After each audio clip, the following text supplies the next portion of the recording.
Get it? I like that too. Okay. All right. I'm just fucking with you. Come on, guys. Let's get it going. I'm back. I'm back.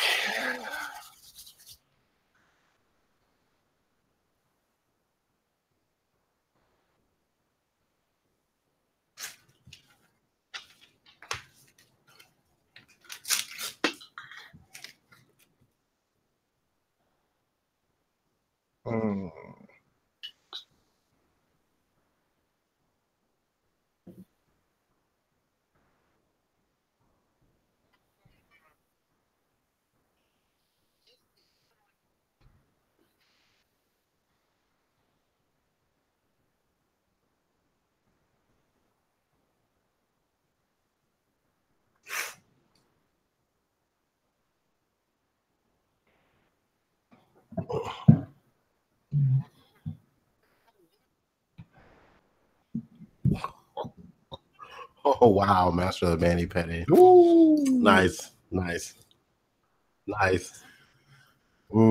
everyone in chat's like, what the fuck are they talking about? So I thought you were going to go with Mega on that one, to be honest with you. I did too. I thought this isn't me. Yeah. No, but yeah, anyway. He gets it both. First of all, it's just a pedicure, not a manicure. All right. You can get the Manny Petty. I'm done. Go to the next guy. I'm not even doing my fucking intro today. $50. I sold you. You know what I'm saying? This is where our government dollars go to, the Manny Petties for our soldiers. Good job. Goblin, I think. Can you guys hear me? Yeah, we hear you. Oh, because Goblin's like, can't hear me. Uh-oh.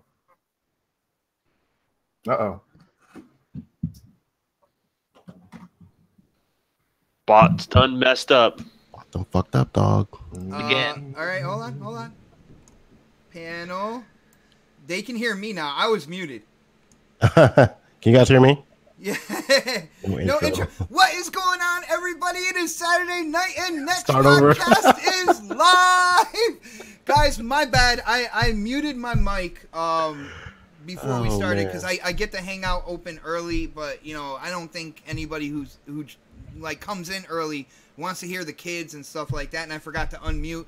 But guys, it is live shows, and when it comes to live shows, you know the deal. You never know what to expect. So when it came to Predator's intro, all right, what I did, I said, you know, rehash that. Let's just go on. Yeah, all right, he is the king of, I guess we'll just say, the pedicure, okay? No, Manny Petty. I got ragged on Twitter for showing my picture of Spider-Man because my thumbnail was a little long.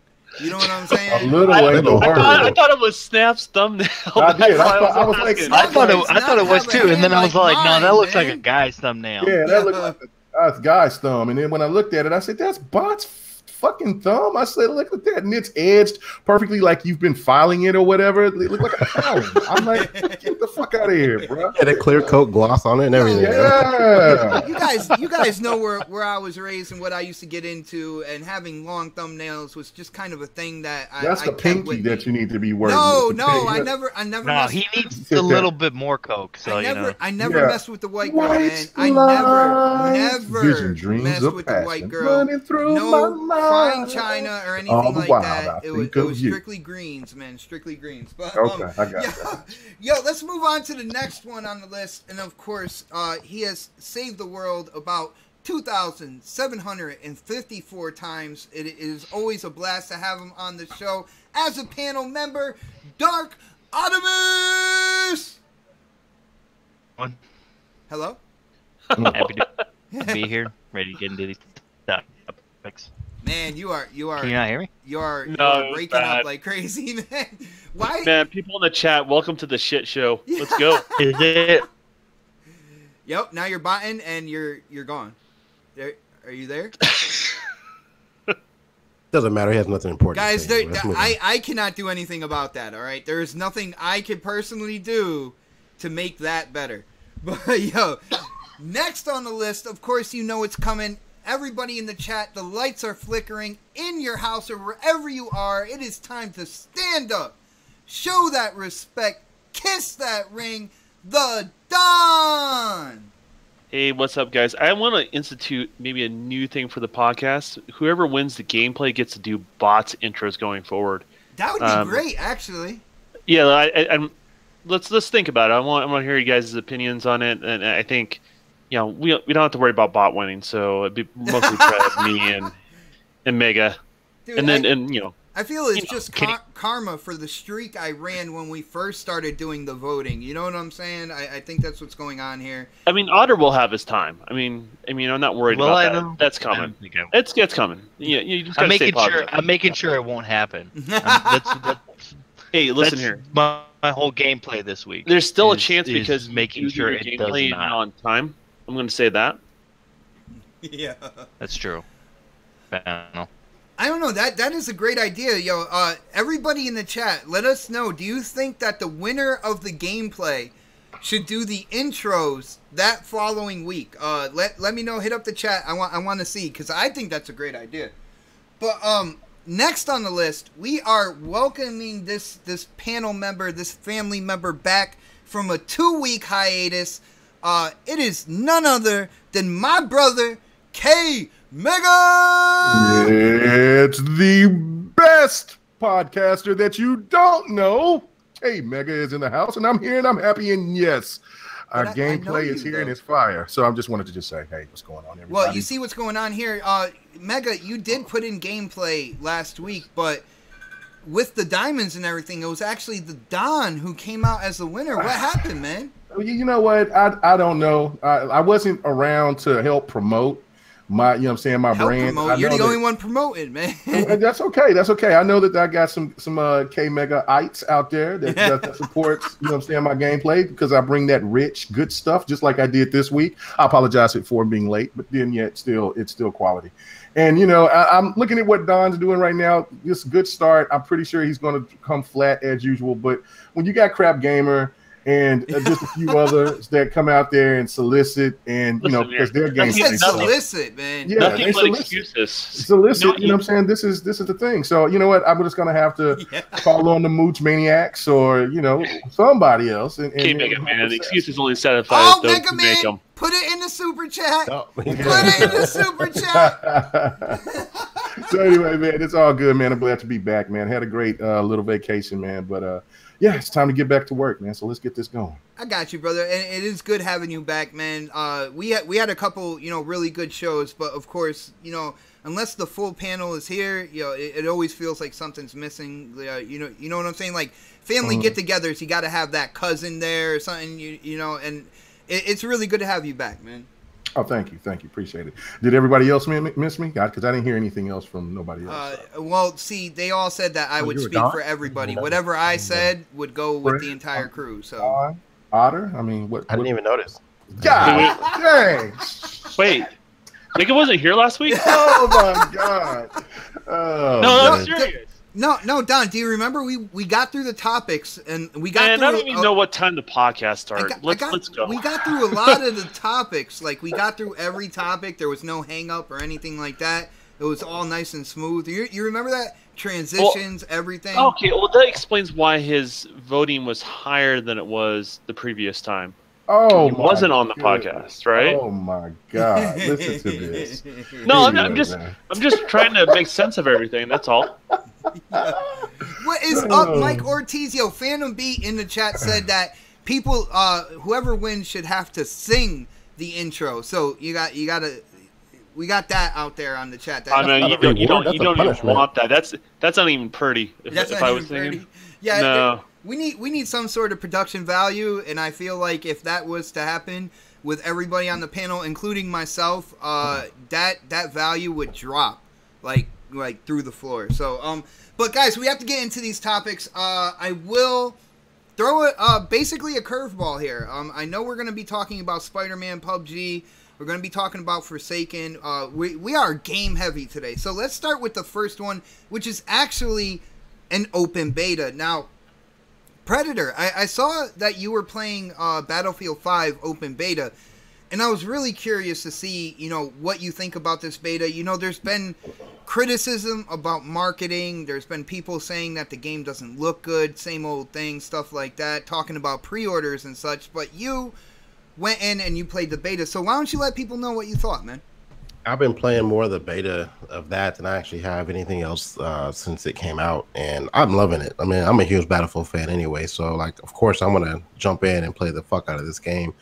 I didn't see any issues. I know some people were saying, it's just Battlefield 1 reskinned, and it's got a lot of differences in there, like, just the game modes that I've been playing so far. I mean, I like it. I mean, I don't really give a shit about the pre-order sales. I think the game's gonna do just fine. And the fact that they actually moved it back, I think will probably help the game with sales and even pre-orders now that people have actually played the beta. Some people are really going to be hooked on it if they get, if you're a shooter fan, you'll get attached to it, and it'll grow on you. Because I wasn't a big fan of Battlefield 1 in the initial stages of it. Man, but you're hitting my next question right off the bat. So like, What's better. that? It's better. I was gonna say, with Battlefield 1, Battlefield 5, I was like, do you see a difference between the two, man? Oh yeah, I do. Like the weapons are different. It's there's some like I usually play as a scout, so like the spotting is different versus like Battlefield 4 you can basically spot anywhere with any character. But Battlefield 1 I really didn't play scout as much. I played more of assault, but with this one so far I've been playing a lot more scout. You can actually give out med kits and ammo pouches to the people on your team. You can get revived by people on your team. It's different. It's not the same game as Battlefield 1. I think if you go into this with an open mind, you'll be pleasantly surprised. Nice, and it's good to hear because I got into Battlefield 1 a little bit. I mean, not as much as I got into like Halo 5 or Destiny 2 this generation, but anytime I got into Battlefield 1, I had fun. And hearing some of the things I've been hearing in the community, whether it's, gaming media or whether it's, other gamers out there, there was some concern there. But I hear K Mega has been playing it as well. So, Mega, what do you think about the open beta? Do you think this is a quality kind of like next title in the Battlefield franchise? Yeah, that's been the only thing that I've been playing. I'm a level 9 scout right now. There's so many other little things that I just kind of stumbled upon that I didn't know that for a beta to even have those type of things in there. Like you can call on to like special abilities. That's not so much like you're a super soldier or nothing, but like you can call on for a tank. You could call on this crazy looking rocket thing. It sounds like a little helicopter, but when it drops down, it brings all hell and fury. It destroys all types of shit in its wake.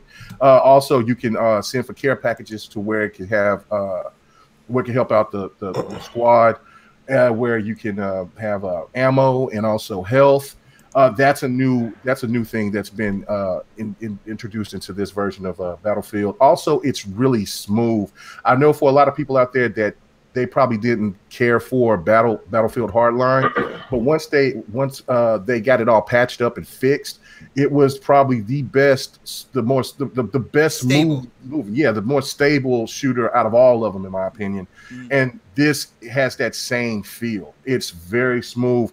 I'm so not a sniper, but I've been showing clips on Twitter, and that's all I've been is on the scout class, where I'm just sniping people, man. And then the enhancements that you can put on your gun, the further that you get along, you get the points, and then you can just add different things, customization to your character, to your weapons, other than just color skins and things like that, man. It is a must buy. I've already got it bought, but like for anybody that's into shooters, this is going to be one of the best shooters that comes out this year. Plus the fact that it's going to have that battle royale mode. I can't wait to see what's going to be. Are they really going to have the battle royale, or are they just going to like see how well it sells? Because there was some kind of like, it was kind of like up in the air. Are they really going to go in with the battle royale regardless of sales or whatnot?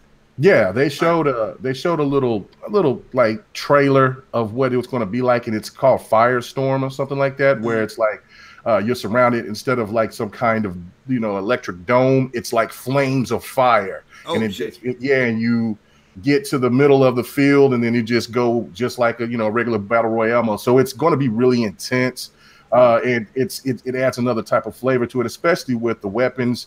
Not with the weapons, I should say, with the destruction in that game, plus with just it's more realistic. So I'm really excited. I'm stoked about this game, man. I love it. Now, Mega, I am gonna run with you a little bit here, man. You got 2 weeks of talking that you got to catch up on. So when it comes to this open beta, what was there destruction there? Did you see a lot of destruction? Did it look like it was more than what you saw in like Battlefield 1? What did you think about like any destruction that was going on in the beta? The destruction is legit. I mean, it's on the same level of Battlefield 1, maybe a little bit more intense. You know, it goes back to, I think still to this day, Bad Company has the best destruction, but they do have some similar thoughts, like when you're driving in a tank and you just roll through a house.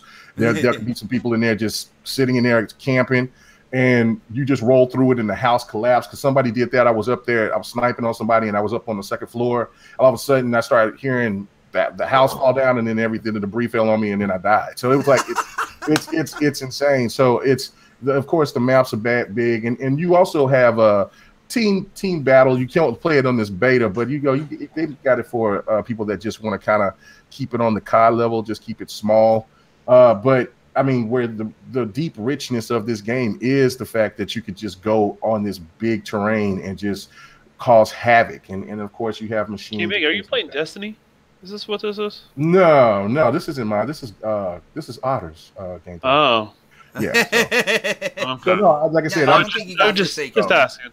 Yeah, no, I'm stoked, man. I'm really stoked for it. Like Nice. like Fred said, man. I can't wait to get off and get to playing. I'm gonna probably stream some tonight. I actually like the fortification aspect of it too, where you get a point and you can actually put sandbags and stuff up there. And like, yeah, I forgot about that. Concealment.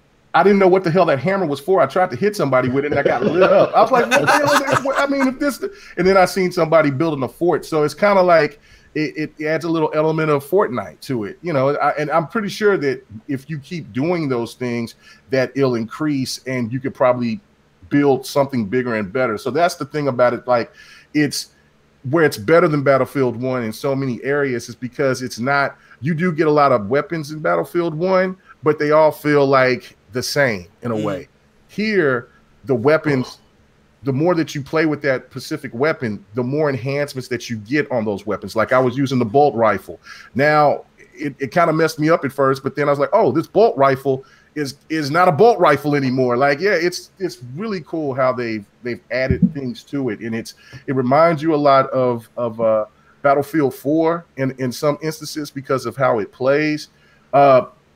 But like I said, it's really smooth like Hardline, and that's a winner right there for me. Nice. Now I got Predator. What did you think about the destruction? I know it's an open beta. You're only getting a small portion of the game, but did it look good to you as well, man? Better than Battlefield 1? Yeah, I thought it was a little bit better than Battlefield 1. I mean, like Battlefield 4, and I keep going there because that's one of my favorite ones in the franchise, Battlefield 4, where they had destruction, but like they also had these like certain, I think called Levolution is what they had. They had certain things you can do to like actually change the entire maps. Like you shoot out a dam and then the whole map becomes waterlogged or something like that. Right. This I don't think has the Levolution mechanics in it, but it does seem to have more destruction where you can blow up and shoot through basically anything, even shoot through sandbags and blow those up, and you can run over anything with a tank and certain vehicles and blow up any building. Like Mega said, I was doing the same thing. I was sniping and I got hit in a building with a tank. It kind of blew out the bottom floors and I just fell to my death. So I was like, fuck, you know, you can't, like, it's not like some of the old shooters we used to play. Like everything is just like you couldn't shoot through walls. You could hit shit with a tank and it wouldn't do anything. And people would just hide in buildings and stuff. Like you can't do that in this game. You'll get killed. You can easily get shot through a wall or like hit with a tank shell or something like that and get killed. And it's one of the things I like about the series. It's a little bit more realistic in that aspect where you can't just camp in one spot behind a building and no one can do anything unless they come to you. People you can just shoot the tear that building down and get at you that way. Mm-hmm. Yeah. Nice. Has anybody else on the panel? Has anybody tried this open beta? Dark, Don. It's downloaded on my Xbox, but I haven't tried it yet. You haven't tried it yet? What about you, Dark? Nope. As you can see, Dark has been playing too much fucking Destiny. The Forsaken expansion. Even somebody in the chat asked, I think it was Sleepy, if this was from the expansion. Yes, it is. We are going to talk about that in a little bit. I know I am having a blast with that. But... Hey, man, I don't understand why the characters just have, for the chat.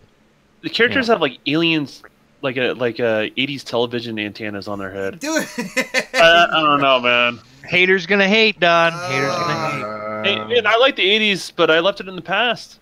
They are all Sometimes you need to followers bring it of the back. Fanatic. We will get into that, but there is something K Mega brought up in the DM, and it seems he's pretty hyped about this. Something called Rainway, which I believe is kind of like a subscription service. Yo, Mega, can you explain what Rainway is and what does it have to do with Xbox One, man? Okay, basically, we talked about this last night on GRG briefly. This is a service that's going to be officially coming out January 20th, and it's a streaming service, but it's really unique because it's going to let you stream your PC games to your Xbox One, and it's free. There's other methods of how they're going to get money. It's really simple to use. I'm already right now downloading the trial right now. Well, not the trial, but since it's not fully out, it's basically the beta. And so I'm going to test it out and see how it works and let people know more about it. But this to me is the definite game changer because it was showing on the ad, and I had the links in the description on my video, and then on one of the videos that I was talking about, and it's basically, and I'll find it and put the link in here if they'll allow me to put up. Yo, write something in the chat. Let me make sure you're a moderator, and then I think you'll be able to. Okay. Regardless, anyway, they it showed like a person because Play Anywhere, you can play your games on your PC. Well, they showed somebody having a Nintendo Switch and they were playing Cuphead on it because it's a Play Anywhere title. So just imagine what the possibilities can be for games that's on the PC, like Civilization, that's getting ready to come to the Switch right now, which I think Xbox should get, or any of those type of games, or the MMOs. All those games coming over with low latency, and once those games come to the console, they're guaranteed to hit 60 frames per second because they're running off of their servers or whatever. So that's to me is like, and like I said, it's free because it's running off of your games, kind of like how backwards compatibility is. So it's running off their hardware, not right. And you're not really streaming.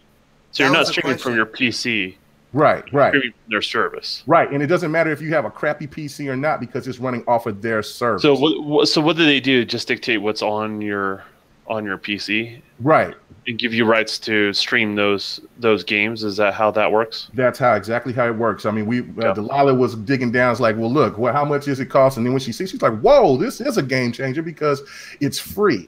They have their ways of getting, because for support and things like that, you could pay. For just for supporting them and things of that nature. And so I think something like this will definitely take off. And of course, it's just starting off on the Xbox One right now. The one of the discussion that we were bringing up on GRG was now it could come to PlayStation. I was wondering that as well. But would PlayStation want to do that, especially when they're doing the things that they're doing with crossplay? So just imagine if it does go on PlayStation, and PlayStation can stream games off of any game that's going to be on the PC. Which, if it's coming off of Steam or whatever, and let's say Forza Horizon 4, they can play it on their PlayStation if it goes there. But we know for sure that it's going to be on Xbox One. That's the first console that it's going to play on. So just think if you're playing a game off of PlayStation now, like Bloodborne, and you're playing it on your Xbox One. And it's performing better because you're working off of their servers. Like I said, it's a definite game changer, and it explains to me why Xbox is going the route that they're going, because it's going to be no boundaries for anything coming up here pretty soon. Well, so. I can definitely see what you're talking about, and kind of it showing, kind of like that the vision that Microsoft has with Xbox and like streaming services and stuff like that. Mm-hmm. My whole thing is, like, for the most part, I know you said Play Anywhere, so you would get the game, you would get the PC version of the game, and you would be able to play that on any device that you want, like the Cuphead on the Switch. That was cool right there. Yeah. But to me, it sounds really good for PC gamers who have other devices. I just don't see it. I don't know. Like, why is this revolutionary to the console gamer though? Because for me, I have around 400 PC games, so I could play those games on my Xbox, on my television. I know that, like, for the diehard PC fan, they have their rigs hooked up to their TV. I don't. I just have it on my monitor, and I prefer playing on my console more than I do playing on PC. So if I could play those games that I have on my Xbox, it's a game changer, Jack. Like, I mean, that's all I've been waiting for is for Xbox to implement something like this, for me to merge the games that I play on my PC with my Xbox library.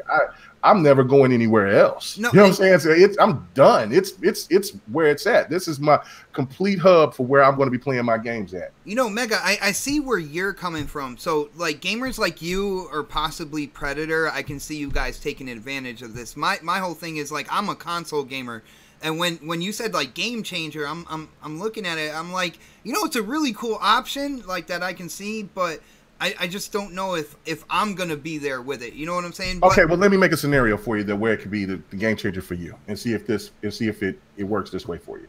Okay, let's just say that there's crossplay with Destiny on the PC and Xbox. You gotta bring Destiny into it, huh, man? Yeah, I'm got to. Okay, there's crossplay that will be allowed through the PC players and Xbox. If I see Destiny on the PC right now for $25, right? So I go ahead and I buy the game on PC, but I can still play with you through crossplay on my television, and I got a game that's cheaper. You know, you see what I'm saying? And I'm still getting the benefits of playing with the people that I want to play with. You know, that to me is where the game changer lies, because Xbox has already announced that they want to do more crossplay. These developers has been saying that they want to do more crossplay, and what's more benefit, and why would Xbox want to be the first console for this company to want to use unless it's for things like crossplay and for introducing games that maybe Xbox fans would never ever try because they're not really considering wanting to buy a PC.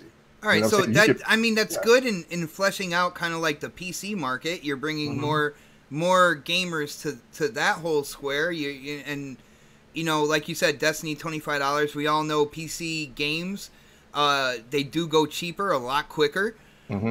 So again, for you that would be great. For Predator, that would be great. For me, that would mean I would have to go and start, browsing the PC gaming space. Like, I don't know. What does the rest of the panel think? Who wants to step up here and share your opinions on this Rainway?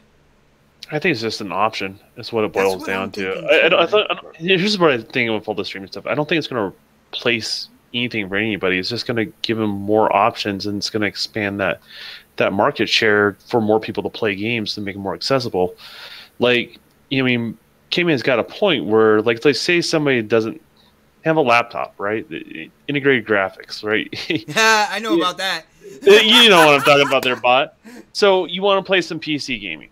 PC is not your main, but you wouldn't be like, for example, when PUBG wasn't available on console, you're like, well, I want to play this PUBG. Well, my PC sucks. I can buy it, and I can still play it because I have this free service, right?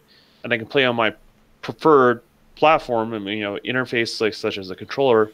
I mean, that makes sense, like in that sense, but the harsh reality is if you have your PC set up correctly, you're always going to have lower latency if you can run it locally. So, like, when they say low latency, what does that mean? Well, lower latency than other streaming services. Other streaming services. Exactly, and that's always the thing.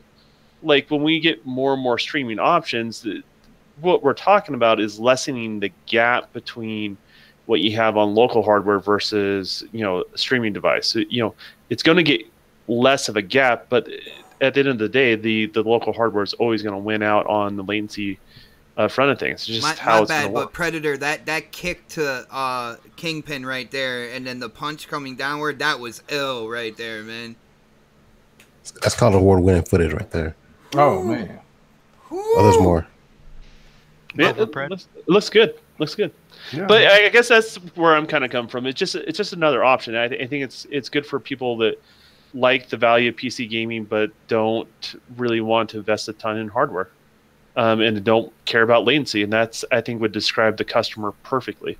See, and to me, like that, you know, when I was talking about streaming services with Xbox, people kind of looked at me, got angry with what I'm saying in terms of these companies. That's where they want to go, all that good stuff. But now you have other companies coming in talking about low latency, offering stuff in terms of PC gaming on multiple devices. This is just another stepping stone to pretty much that's where we're going, in my opinion. But Predator, what do you think, man? You play PC games from time to time. I know you own multiple systems. What do you think about this Rainway? Is it a game changer for you, man? Not really. Like you were saying before, I own a PC, so it doesn't really affect me with the console space. I just rather play on my PC if I'm going to play a PC game instead of streaming it to a device. I mean, the latency thing is an issue. I see where they're going. I see the whole industry going to the streaming stuff at some point in time. But yeah, if I have the means to play it already, I'm just gonna take advantage of the system that I have. Versus, unless I just have like an inferior device. You know what I'm saying? Like I'm trying to stream on a fucking Surface or something like that, and I can use their shit and play. Dude, Cuphead on a Switch though, that sounds pretty fucking cool right there, man. Yeah, and I mean, this is going to benefit people who have lower end PCs and want to play PC gaming and stream it to their Xbox. That's great for them. But if you're a multiple console owner or you have a beefy PC, it really doesn't benefit you unless you just want a game on the go. And I'm guessing you most likely have to be within a certain, I don't know, like within maybe your network. I'm guessing. Mega, help me out with that one. Or if it's something you can like let's say I have my my laptop or whatever, and I guess I still would have my shit. I don't know. You can play it. It showed like on the little video trailer that you can play it off of your mobile, off of your cell phone, off of your laptop. In 1 second, guys. What happened? There we go. No, the sound cut out. Yo, freaking. I don't know. It does that every once in a blue moon, man. Right. Well, no, I mean, yeah. So pretty much you can play it on any device. That's why I say, like, eventually, because I think that this could definitely take off. I'm saying, my opinion, I could be totally wrong, but I just think that the advantages of not doing it. I mean, that's it, not doing it, but the advantage of it is that you can play those. And if you don't want to play online games with it, you could definitely play single player old games on it and still play them on your television. Like I said, that's for me. It's just another thing. And then you have a person that could just have a laptop and they could just get a Steam account. And even though those games will never play on Steam, those games that you have, if you're using that service, you can play that on your Xbox. So again, you're saving money by purchasing some of these older games if they're not already on backwards compat, and you can have the benefit of playing them on your Xbox. And it's kind of similar, like it's totally for people that don't want to buy hardware. Right. That's what it is. Like, dude, how come we didn't know about this like a couple weeks back before Snaps got her rig? It just came out this week. I just seen it. You're not going to be able to play VR on something like this. I'm going to tell you guys right now, streaming with like VR and that sort of thing with like what they're doing, it's not going to work like that. You're going to get sick. You just the latency would be too high. You couldn't do it. Right. So like, well, she doesn't have a VR headset yet. So you do have to do the local hardware on for VR, that sort of thing. But I mean, look, if you don't want to buy hardware but you like to play games casually, this is what this service is for. Mm-hmm. And if you like to buy your PC library, you like to buy your PC library. There's people on PC. I would say I don't know too many casual PC gamers. I know a lot actually, and they pride themselves on spending the least amount of money possible. Like it is like the weirdest. Oh, they got the milk crate freaking rig, right? No. They're literally trying to find old PC cases from the 90s and then putting their equipment in there, and like getting a fan secondhand from a buddy that disassembled a PC from somebody else. They're almost like part pick and pull PC gamers. Like there's PC gamers. There's all sorts of different types. There's the people that have the latest, greatest hardware. There's the people that pride themselves in making something really cheap and they can play all games and having it work efficiently too. There are also those gamers out there as well. Yeah, that look to spend the least but still get the most out of their components and such, man. Yeah, so I mean, there's a different group of gamers out there. As I said before, I do see a use for this. I just don't think it's ever going to replace local hardware. I mean, like I got 4 PCs in my house. Well, I wasn't going to say that it was replacing. I'm just saying it's a game changer for people that may not been interested in wanting to play any PC games, or in the sense that for people like me, I got a gaming PC and I'm going to enhance my PC here in the next couple of months.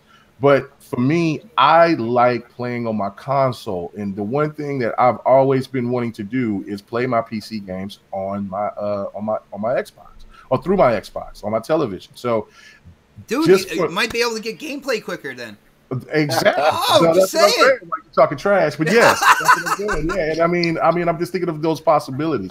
You know what I'm saying? That's why I say it's a game changer on that, for people like me that looks at the convenience of it, not so much about wanting people to get away from PC and just get Xbox.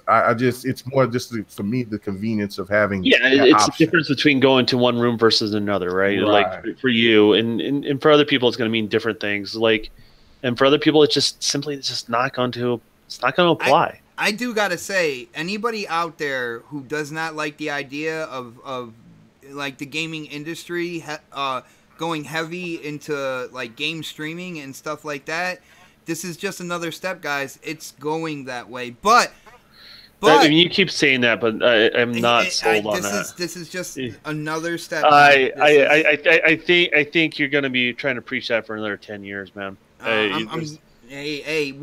What I learned in business marketing and stuff like that is that you feed crumbs to the consumers. And what I've learned from working at a corporation is they're never going to cut off a supply chain of money. They never told you the truth at that corporation, man. I'm just letting you know.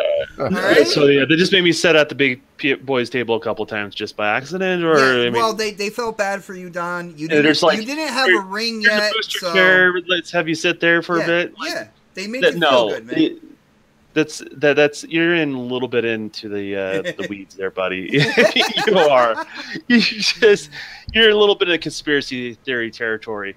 I love conspiracy theories, man. I can tell. Yeah, I can tell. But we didn't hear from Dark Goldblum, aka Dark Optimus. Yo, Optimus, man, what do you think about this? Do you get into like PC gaming at all? What do you think about this service, man?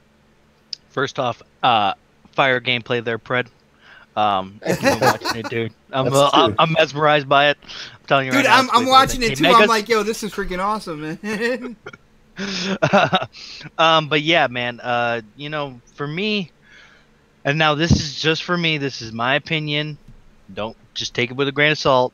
Okay. Oh, I'm gonna argue your opinion, sir. You ready? Apparently, yeah. I mean, a lot of people argue my opinion, so. But I don't really have the greatest of internet, as you guys know. Like, it's not that great. So for me, this wouldn't really work, but I can see the potential in it. Okay. I can see it, for people who want to go from room to room playing PC games on either their console or a TV or whatever. I can see that. Check this out, Goldblum. When Mega finally gets that Switch for his lady, he'll be able to play his PC games on his rooftop. You know what I'm saying? With her Switch, Which is kind of cool, actually. And if you think about it in retrospective, it's actually kind of cool to be able to take your PC games anywhere. I mean, granted, you'll probably will need to be close to your network or to be close to a network. I'm sure they'll probably figure out a way to do that to make it where you can utilize it on any network. But I think for people who are like me who don't have the greatest of internet, this is definitely not something that I think will be utilized very very much from, Okay. because I mean there are a lot of gamers out there that don't have the best internet. Dude, I am so And- surprised to this day when it, because like I know kind of like you know the big general area that you live at, and I would think that they would have better internet than what you do have, man. It's kind of crazy. Well, it's because we have a wall that's built up, an 8-foot wall. No, I'm serious. There's an 8-foot wall, and it has some sort of material in it that is interfering with the internet in our house. You gotta break down that So- wall, man. You gotta break. I Down know. that I'm wall. telling you, it's gonna be like the Berlin Wall. Gotta break it down. Question is, who paid for that wall? Taxpayers. Yeah. Wow.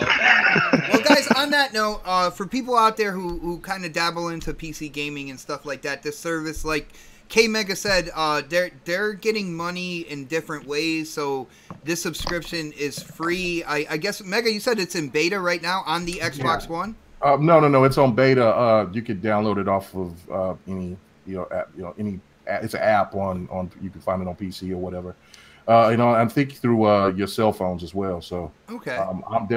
Once we get off the show, I'm finna download it because I have to reset my PC in order for it to download. So, All right. and then I'll stream stuff. I'll see how much quality it is, and then like I'll take it. I'll try to play a game on my cell phone at work and see how the latency is and everything like that. All right, cool, and possibly let people know on your YouTube channel whether this is something to look into or not after you tried it, right?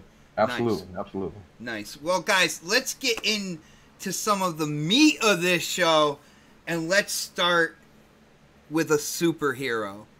Guys, Spider-Man, PlayStation 4 has come out this week. I thought you were gonna say Guardians. I thought you was gonna say no, main Captain event. America. Main event for a little bit later. You know what I'm saying? When it comes to Guardians, get it? Destiny 2, Guardians. Ooh. You see what I'm saying? Can we just stay on task? Go. All right. Spider-Man PS4 came out. Thank you to the Don and O Snap for coming together and getting me a copy. I actually streamed a couple hours of it. I believe it was yesterday. Went in and had a lot of fun. Let's see. I know Don has played it. Mega, did you pick up the game? No. No. What about No. you, Pred? Yeah, Pred Yeah. did because he got the gameplay, man. That Yeah, I fire, that fire kick into Kingpin's face right there. And of course, I believe Dark Optimus also has it as well. So let's get in and share our thoughts and opinions. Let's start with Dark Optimus, man. What do you think about this game? Do you think it is that hype that we've been hearing on Twitter and all around like the PlayStation gaming community, man? I think it's kind of in a crossroad of like it's getting too much hype for what it really is. It's still Spider-Man. It's still a Spider-Man game. It's definitely a Spider-Man game I think we all really want, especially if you're a Spider-Man fan. Especially once you get to certain parts of the game. I'm not really going to spoil it for anybody, but there are certain parts in the game that happen, or certain things that you get in the game that really actually make the game a lot better than what you start out with. And they really didn't tout this game as being an RPG, but it has very, very, very in-depth type of RPG elements to it. Mm-hmm. And that's fine with me, but I wish we would have kind of known that in the beginning. I mean, I don't know if they really said anything about that. I don't really know. I didn't really pay attention. They wanted to surprise you, much man. of that. And I get that. Dark, and let's that's be great, that's honest. fine. Do you not expect games to have that these days? I mean, almost every No, game's got I mean- something, right? No, I don't not expect it, but when they kind of touted it as being this like Sunset Overdrive with this because I was like it's Insomniac, it's gonna be like in Sunset Overdrive in a way, and it's not. It's more. So I understand why they do it. My question is that a negative for you or is that a positive? No, that's actually it's becoming more and more of a positive because of the fact that Gotcha. I didn't realize it at first. I was like, what's going on here? And then I started looking at the menus more, and I was all like, Oh, okay. Because the menus for me was kind of a little bit jarring. I was kind of like, what do I do? Here, what am I supposed to do with this type of thing, or this type of thing? And then I started reading things, and I know a lot of gamers, they hate reading, but Yeah. with this, it was kind of like, you kind of have to go Hold on, in. what are you trying to say about gamers, man? I'm not saying, I'm not saying I say anything, dude. Yeah, I I'm just stared down saying, my microphone when I said that too. Like, yeah, I kind of figured you did. I just feel that, like, it definitely. I'm kind of glad that they didn't really explain it to anybody about how the game, is going to be, because it is definitely a pleasant surprise. Because when I was playing it before, I was just going around, opening up the entire map, and then, getting all the backpacks, which I've gotten them all, and then I started, kind of doing other things, kind of opening up this and that, and doing all that stuff. And then all of a sudden, I'm like, I'm getting into this, and then all of a sudden I'm all like, geez, dude, like, I'm actually, like, feeling more and more like Spider-Man. So, like, it's not. he tried climbing up the wall in his room. Yeah. It makes you feel more and more like Spider-Man as you play along. Yes, in the beginning the combat is a little bit harder to grasp than other type of games in this genre, but at the same time, once you start playing the game more, you get more stuff to be able to utilize and do things in combat that you wouldn't expect, or what you wouldn't actually probably think Spider-Man can actually do. So it was just Dark, like, correct me cool. if I'm wrong. When you said about the RPG element, I think I can see where you're coming from. You went there's certain times where certain games will kind of like scratch that itch for you, and I think you thought it was action adventure. So when you're feeling like, I want to go into an action adventure game, you put this game in, and it's like, oh crap, RPG. You know what I'm saying? Like, I can see where you're coming from on that. Yeah, and it kind of got me. It threw me off, and now that I've had more time to play it, my score has gone up. I know on Crossfire I said it was at an 8. I would have to say it's probably more along the lines of a 9 now. I would have to say it went back to a 9.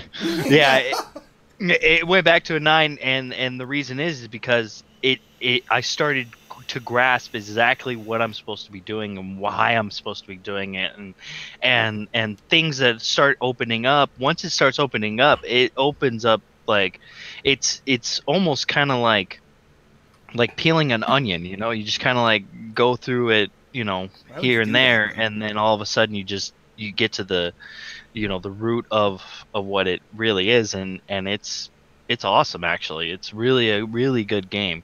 All right, well that's cool. I'm glad we got through your opinions. We're gonna dive into as well. just totally brushed it off. He just totally brushed it off. He's just like, yeah, whatever. No, it's cool. It's cool to hear what you think about the game, but we also have to, we have to get to the Don and everything, and then I want to kind of like talk about this game in kind of like reflection to what people are saying about this game, review scores, and all that good stuff. So, I'll put my 2 cents in real quick. I've said this on Crossfire yesterday, but I'm gonna say it again. This is a good game. In my opinion, this is not a great game. I mean, there's people out there kind of like talking about beating God of War in certain aspects and stuff like that. I mean, they can go home with that, to be honest with you. But it's a really good game. I like the fighting mechanics. Sometimes the fighting is a little bit loose because you got so many people around you. I wanted to dodge one person and then go after the other one, because I know when you dodge a person, they're kind of left stumbling for a second, and the game wouldn't let me really do that. It stayed focused on the person that I dodged, so I had to go back and go after that person. When it comes to the graphics, in my opinion, they are good. The city is really well done, but everything else, it's just good. It's not anything to be like, I never had a jaw-dropping moment yet playing this game in terms of what I've seen. My kind of like my biggest moments were fighting when I unlocked a couple abilities, and kind of like what Dark said with the RPG, going in and seeing kind of like the upgrades and the suits and the different devices that you can get and equip, and I can see, you know, Spider-Man, after you get all these devices and everything like that, I can see the gameplay just, you know, the fighting and everything just getting that much better. But in my opinion, it's a really good game. Really good game. But let's hear from the Don. Don, you got to play it for a little bit. What do you think about this game, man? I didn't get to play it for that long. I literally, my neighbor was stalking my house for the copy. Yo, looking through the window, is he in there? Yeah, he saw a box show up to my door, and then I got home, and then like literally 10 minutes after I got home, he knocked on my door. He's like, "Did you get it? Did you get it?" And so yeah. Anyway, so I opened the box up. I let him open up the cellophane. I played through a little bit past the first. Did he smell the box? Did he smell the game when he opened up the box? He may have done that behind me. But yeah, you know, basically, I have this dongle thing for my Xbox One controller, so I made it so I can play my Xbox One controller on the PlayStation. I need that, man. I need that. It's about $60, and it's good. It's really good. You don't notice the difference at all what's there. But so I played that and get a little bit past the first boss, got to a little bit more of the open areas, and then I'm like, okay, I get the basic mechanics of what's going on here, and I just said, why don't you go ahead and borrow it? I have a backlog, and I'm going to be playing Tomb Raider anyways next week, and I also have Forza Horizon, so I might not even get to it for like another couple months, to be honest with you. So he's going to get a chance to play it. But the little bit I played, I mean, I don't see myself giving it a 9. I don't see myself giving it below an 8. It seems like it's going to be in the 8 somewhere for me overall, from the little bit I can tell. And that sounds like a really good game. It's a good game. It's kind of like, people want to take this wrong, but it's kind of like, well, it's a that will do. Yeah, I understand it. You know what I'm talking about? Yeah. It's kind of a that will do for a first party exclusive. It's not a bad thing. It does justify your purchase of the hardware, you know, all that sort of stuff, and it's fun. But it's not even the, like, you have a PlayStation 4 Pro and you want to show it off to your buddy. It's almost like Spider-Man's not the game you put into that box to show it off, right? You know, probably would put in some other titles before you would put in the Spider-Man, and maybe, you know, use the Spider-Man as filler to kind of show off what that console's about. So it's a good game. I like Insomniac. I have a lot of respect for them. They really weren't on my radar until Sunset Overdrive, and that's the reason why I was giving them a chance. And definitely, I think from what little I can tell, it feels like the best Spider-Man, all of them. But it's just not breaking any new grounds or anything like that. You know, it's not like it wasn't I think a lot of people were expecting that kind of like Batman experience where you had like kind of really crappy Batman games until Arkham Asylum came out. Yeah, and then it changes everyone's perspective of what a superhero game could be, and they introduced like a new type of combat, and they introduced all these things, and it was a really nice, dense, condensed story that was done really, really well, and that's kind of set the bar for superhero games. And obviously Spider-Man borrows from that elements, they borrow from some other elements, but it doesn't generate like this like new experience. It just takes things from other games that makes sense for a Spider-Man game.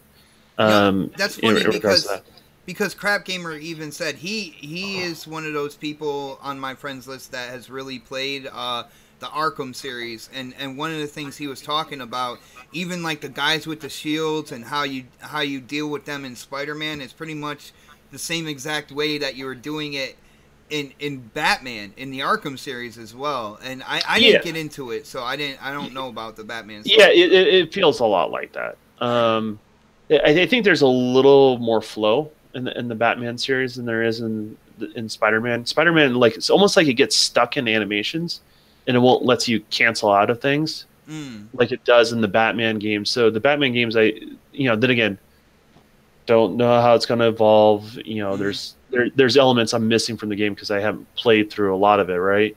Yeah. But just early impressions, that's that's kind of what I'm getting. And it doesn't mean it's bad combat. You just kind of have to learn the minutia of the gameplay elements. Minutia.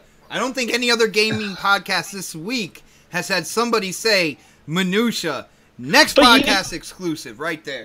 But you get where I'm going with that, right? Like you have to figure out like the quirks of what the game is and how to use those things to your advantage. And that's a case of any game, but I didn't get enough time to really see the ins and outs and the highs and the lows. I just general impression early on. All right, yeah, no doubt. And shout out to Sleepy Goblin, who at first, when he saw Destiny, he was like, "Man, you're really trying to lose again this week." Even though I showed Cade's death, and for people who have gotten into Destiny at some point in time, that was a heartstring moment right there. But wait, because the grand finale on DMC is coming right now. So, all right. Yo, Predator, we saw your gameplay. You had Spider-Man in there. You were kicking some ass, man. I gotta ask, like, what do you think about this game, man? I honestly have not played a lot of it. I played what you saw, basically. You look really comfortable, man. It seemed really easy to me. Like, in all honesty, I did that mission that you saw, and then I did a little bit of web slinging and one of the little side, like the little puzzle pieces where you're working on circuit boards and stuff like that. I was like, okay, I see what this is. But I mean, it just, I swung around the city for a little bit. It just kind of felt like Sunset Overdrive to me with with Spider-Man. Not saying it's a bad game. I think I'll have fun with it, but because the Battlefield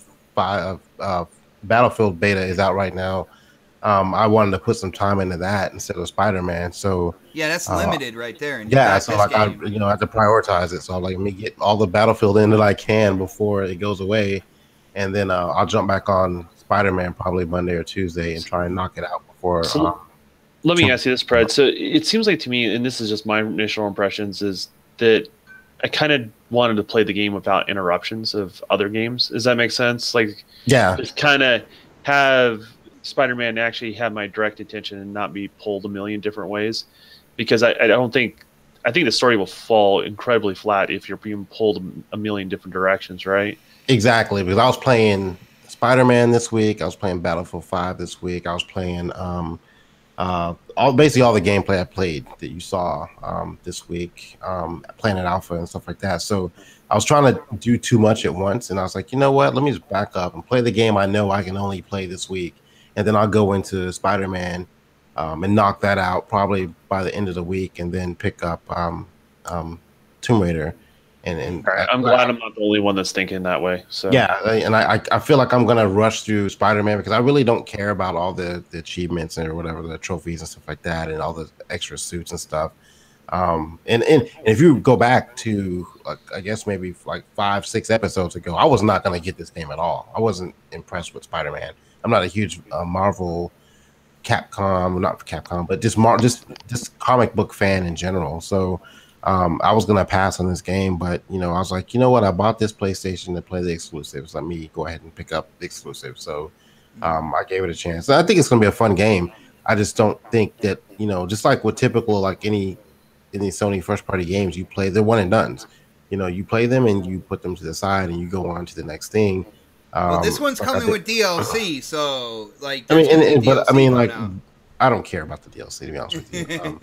And I don't even know what it is. I know they announced it earlier, but I don't care. I'm just gonna play the game for the story, maybe pick up some trophies, and that's it. And when I'm done with it, I'm done with it. Like God of War kept my attention for probably longer than it should have. I played that game for like three straight weeks, but I've not picked it up since I beat it, and did some of the other missions, and I've almost got all the trophies for that one. But there's just nothing with Spider-Man or God of War that's gonna make me go back and just like, oh, I gotta play this again. It just that's the whole single player, multiplayer, dilemma that people have. The funny thing is, there's some single player out there. Like I remember in the 360 generation, Castlevania, Lords of Shadow. I played that. I beat that game about 6-7 times, man, just because I loved the gameplay. Kind of like the upgrades to weapons and stuff like that. And I really got into it. So I can see some replay with like really good single player games. The only single player game I think I played multiple times this generation, probably like the last 10 years, is Ori. Yeah, That's Ori it. hard as hell. That one achievement where I got that, and I played that in the definitive edition. I bought the game twice. Well, I guess I had to spend $5 on a definitive edition, but I beat the definitive editions too. But that was a really good game. But it's very rare that I beat a game and go back and beat it again. It's really rare for me. All right. Well, all right. We're gonna move on to the one guy on the panel who hasn't touched the game yet, and I'm gonna swing the conversation. So, K-Mega, after hearing people who have played the game, you see what's going on social media. You also see like the IGN, the GameSpots giving it 9.5, and stuff like that. From hearing our honest opinions and seeing big gaming media and stuff, do you think that this Spider-Man is getting overhyped right now? Yeah. No, I mean, I said that from the very beginning. I mean, I thought that the game was, the level of hype that it had was going to be well beyond what the actual game was going to be. Not saying that in a bad way. I thought that the game was going to be good. It looked fun. It looked, when I seen it at E3, it looked like, you know what I'm saying, for people that are really hyped over Spider-Man, a day one buy for them. It's just that when you have a game that is overhyped to those levels, it's going to be disappointing to those that think that, oh man, this is the game of the generation. No, it's not. And you know, and look, I haven't played it, you know what I'm saying, but I can tell you this: God of War is a much better game, and that's not the game of the generation. It's in the discussion of one of the best games of this generation, but it's definitely not game of the generation. So, or I should say, a perfect score, because I think what these reviewers, and by giving these games these high, there was a couple 10 out of 10s as well, man. That's disgusting to me. I'm like, you know, it's, you could tell that some of these reviewers are going off of the hype and wanting people to look at, you know, to get clicks so they could join on there. Like, yeah, I knew this game was the best ever. No, it's not. Like, this could be the potential. Now, if somebody said that this is the best Spider-Man ever made, I would be on board with that, you know, because for the things that I've seen, it looks really fun. It looks spectacular. And it's a great grab for PlayStation to be an exclusive. But the fact of being like, this is better than any other game that we've seen this generation or in existence is absolutely laughable. So, with that being said, I'm going to still get the game. I'm going to wait until Black Friday when it's on sale.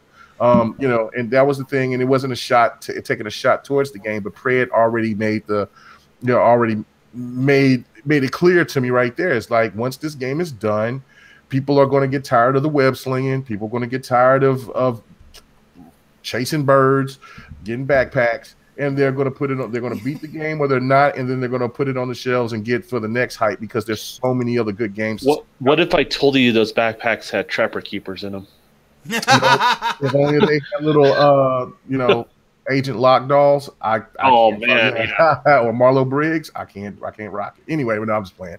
But to me, it is what it is. It's still a Spider-Man game at the end of the day. It could be the potential best Spider-Man that's ever made, and that's a great franchise for PlayStation to keep on using and utilizing. It's a strong franchise, but again, well, there's no plans for a sequel yet, man. You already know that's coming. The game should sell well. I've said this on BGST that the game was going to sell far more than God of War, and there'll be people that'll say, well, it's better than God of War because it sold more. No, that's not the case at all. It's just that this Spider-Man it just seems like, like I said, watching Pred's gameplay and watching other gameplay, it looks fun. The web slinging looks absolutely spot on compared to other games. It looks great. And like I said, I will pick it up because I do have a PlayStation 4. It's just that I'm going to pick it up later because I'd rather play Tomb Raider and I'd rather play Forza Horizon and put my time into those games instead first. All right, I will say in the chat, Victor Alistine basically had a question. He asked if we knew that Moon Studios, you know, the Ori developers, they have a second new IP in development. It's listed on their Twitter, and no, I did not know that. I did know that. Oh, you did? Yeah. I'd be very interested to see what they're doing, because I do know when it comes to Moon Studios, they were kind of placed all around the world, and they were sending, exactly what they were working on, via internet, to everybody to kind of get Ori completed and whatnot. So, to me, they are quality developers. I don't care whether it's they're Xbox. referred to as a satellite studio, so there's really no headquarters for the most part. Yeah. Everyone basically works out of their home. And they did a great job with Ori, Yep. and I can't wait for the sequel. So it'll be interesting to see what they do. As far as talking about if it's going to be exclusive to Xbox or if it's going to be multi-plat, we're just going to have to wait and see. I just want to see what they might be working on and how different it might be, from the title that really got their name out there, really. So that would be interesting. Pred, you said and anybody else know that they were actually working on a new IP? I will take that as a no. I heard it somewhere. I think I saw it in one of their tweets or something back in the day, right before E3 or something. But I knew about it. But I think the relationship they have with Microsoft, I think that game's going to probably be a Microsoft exclusive again. I mean, I don't know. We'll have to see and see what the work is. Like I am not a fan of a developer's working on a new game. Oh, is it going to be exclusive? Like I want to see what they're working on, because it might be a game that like I have no interest in. True. You know what I'm saying? Like I know a lot of people love Witcher 3. I just can't get into that environment, so I'm pumped for Cyberpunk. You know what I'm saying? I'm a big Ninja Theory fan. When it came to, you saw my DMC, I played Kung Fu Chaos on the OG Xbox, but I didn't get it. I didn't buy Hellblade, and I didn't get into that whole thing. So it's also about the type of game that they're making as well. So huge shout out to Steven Ross for hitting that super chat. Thank you for the support. Xbox, would you like to see Microsoft pick up Moon? Dude, if they are available, from what I've seen with Ori, I wouldn't say it would be a bad thing. They seem like a quality developer. I think it would be kind of hard because of what Don said, them being a satellite studio. I mean, I don't think that's a problem, but I don't think they want to be. And I know people keep saying, "Well, you just show them the money." No, they have to want to, like that. It's like 1/3 of the equation. So it's a big part of the equation, but it's not everything. It's not the end all be all. Exactly. So they could enter into a partnership with them or something. What I see happening, and this is just the best thing that Microsoft can do with Moon, is continue to strengthen the relationship with them as a studio and be in their good graces. So when people, because this happens at studios all the time, people move on because they want to work on different projects or different groups of people and things like that. If those people, those talented people at Moon, feel comfortable with Microsoft, maybe they'll hire up with whatever studios they have at the time. I mean, that's always a possibility. And if they continue if those other studios that Microsoft owns continues to work along the flexibility of what these people are already accustomed to and the ability to work from home, as long as they're bringing in the talent, what does it matter? So like, that's the best thing Microsoft can do in order to kind of get more talent from those guys. But as far as a studio as a whole, I don't think they're interested, to be honest. I think they'd be more inclined to buy rights to Ori versus buying the entire studio, don't you think? Yeah, and I don't know. Does Microsoft owns the rights to Ori? I don't even know, to be honest with you. I want to say I think they do, but I think someone else knows. I think Random. For the most part, when it's come to Xbox exclusives made by, what we would call third-party developers, in all actuality doing what they call second-party deals, Microsoft has owned those franchises. You look at, I hate to bring it up, but you look at Scalebound. They own Scalebound. Like, you go down the line in terms. Go to Quantum Break, right? I mean, I think Quantum Break's a better example. It's a game that came out that Microsoft owns the rights to. Yeah. It just seems like they really kind of like crossed their T's and dotted their I's when it came to those contracts, and it was like, yeah, well, we want to do this, but we need to own, the game, the title. The IP. Yeah, exactly. I mean, here's the thing: it's like there's deals on that stuff that's made all the time. As far as that stuff goes, that was their strategy at the time. I think that strategy has changed. They acquired their own studios, and they're a little more hands on, and they're doing. I think they're doing a mixture of what's already tried and true, some of the IP they've introduced, and also introducing completely new things. I think that's where it's going to end up landing. All right, I got you. Now, yo, Mega, what do you think? Should Microsoft acquire Moon Studios if given the chance, man? I mean, yeah. I mean, if they choose to. I mean, as long as they have Ori and the Blind Forest locked up for Xbox, then yeah. I mean, that they're looking for those type of studios that are mid tier. That would be a great addition for them. Especially with right, Game Pass. and with Game Pass and things like that, and whatever game that they're working on, that would be a great opportunity for people to, for them to get more exposure, because people will try it out quicker by having Game Pass. But for me, I'm not going to be like, oh, it has to be done. To me, for a company that I look for Microsoft to try to acquire, thinking that it's probably it's not so much of a must, but I would rather get them instead of the studio that makes Ori is Obsidian. Obsidian is the perfect mid-tier studio to get, especially to fill in the void for those RPGs that Xbox hasn't had this generation. All right, I got you. Yo, huge shout out to the Indie Gamer for joining us, man.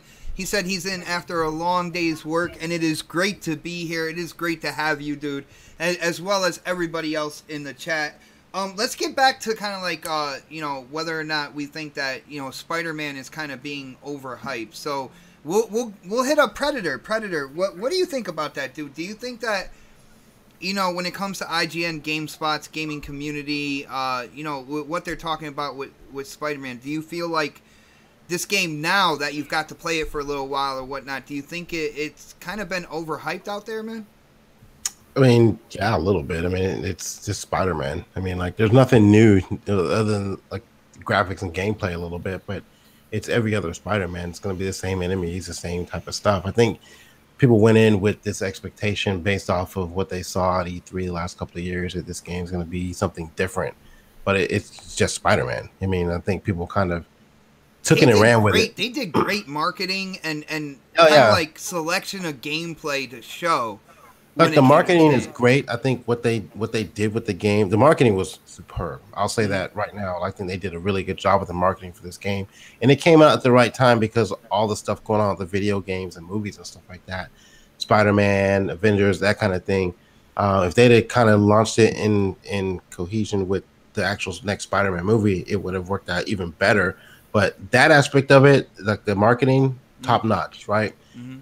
Outside of that, it's just still Spider-Man. Like, we've played this before. It's just an upgraded version of current gen Spider-Man for us to play. It's not doing anything different. And I think what happened is because it's a PS4 exclusive. Put my tinfoil hat on for a minute. And it's been shown and it's got a lot of press that people have been hyped up for it. And I don't know what the final Metacritic score was. Was it right around the mid 80s, if I'm not mistaken? I thought it was 87 last time I checked. I don't know. It's gonna drop to 84, and I am gonna be absolutely right on my prediction. That's what's gonna happen, man. I figured to get high 80s, but which is about what I think it would. What I think it was gonna get anyway. But I do think it was a little overhyped, and like I said, give it about 2-3 weeks, you won't hear about it anymore until the DLC comes out.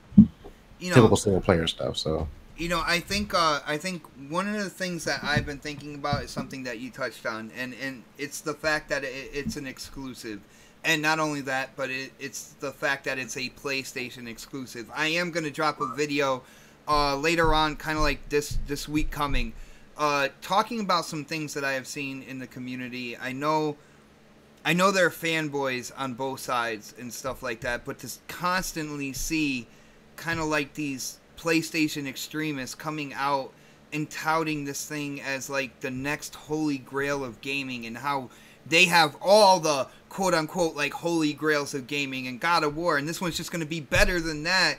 And look at the the legacy it's going to leave. It's going to sell so many copies and stuff like that. It's been really, really hard to swallow. I am a Spider-Man fan. All right, I love that superhero. I grew up being a Spider-Man fan above all other superheroes. So when I go in and I talk about this game, I'm giving you my honest opinion as a Spider-Man fan. And it is a good game. It's just not what you're hearing out there from either IGN, GameSpots, or even like that community out there that is shouting so loudly about all the games that they have and stuff. It's really not what they're saying. But Dark, do you think this game is being overhyped, man? I know you went back up to a 9. That's a pretty good score. So like I'm interested to hear what you think, dude. I think there are elements that are being overhyped. I think there are things that are being said about it that are kind of like those are somewhat good parts, but I think for me in general, I am enjoying the game a lot. I am a Spider-Man fan as well. So I mean, to see that you're not really enjoying it, it's kind of like, oh dude, man. But see, my whole thing is, it's not that I'm not enjoying it. I think I've said it about 20 times. It is a really good game. I think you haven't really gotten too far into it, because if you've gotten some of the suits that he has, it opens up to a whole nother type of way of playing the game. Dark, I'm gonna be really honest with you here, Dark. Like 110% honest. All right. Remember what I said? My biggest concern was with this was the whole Sinister Six kind of like story. I have a feeling that concern was a very valid concern coming from a Spider-Man fan. All right, and I feel like they did that as like the easy story route with one new kind of like extra guy there, just so they can go and with the DLC give us the real villains that the true kind of like Spider-Man fans want. So kind of like a Batman game with the Joker in it? Yes. Yes. And then what would you rather have them do? Like I mean, yeah, maybe bring in Venom or Carnage or something like that. Well, no. How about Craven? They gotta start, how about Craven? I think it's really that they're looking at it as like, this is like Arkham Asylum. If you go back and you play Arkham Asylum, like, it's very cliche to the Batman games or the Batman comics. Like it's very like it's very like the A button. Except for the ending, of course. If you haven't played the ending, then sorry, but yeah, I mean the ending of Batman, you know what Joker turns into. You're like, what the, it kind of brought something different to it. Mm-hmm. Maybe I mean, you haven't gotten to the ending yet, so I mean, and people aren't spoiling it for a lot of people, so I mean, that's one really good part when it comes to the gaming community that has the game right now as well. I will give a huge shout out, a huge amount of props to people out there who are not spoiling the game for other people as well. That's awesome, man. And that's the thing. Like, I think for me, it is the Spider-Man game that I've wanted. There are a couple suits in the game that I'm wearing that because I enjoy this certain type of Spider-Man or whatever. So it's like, it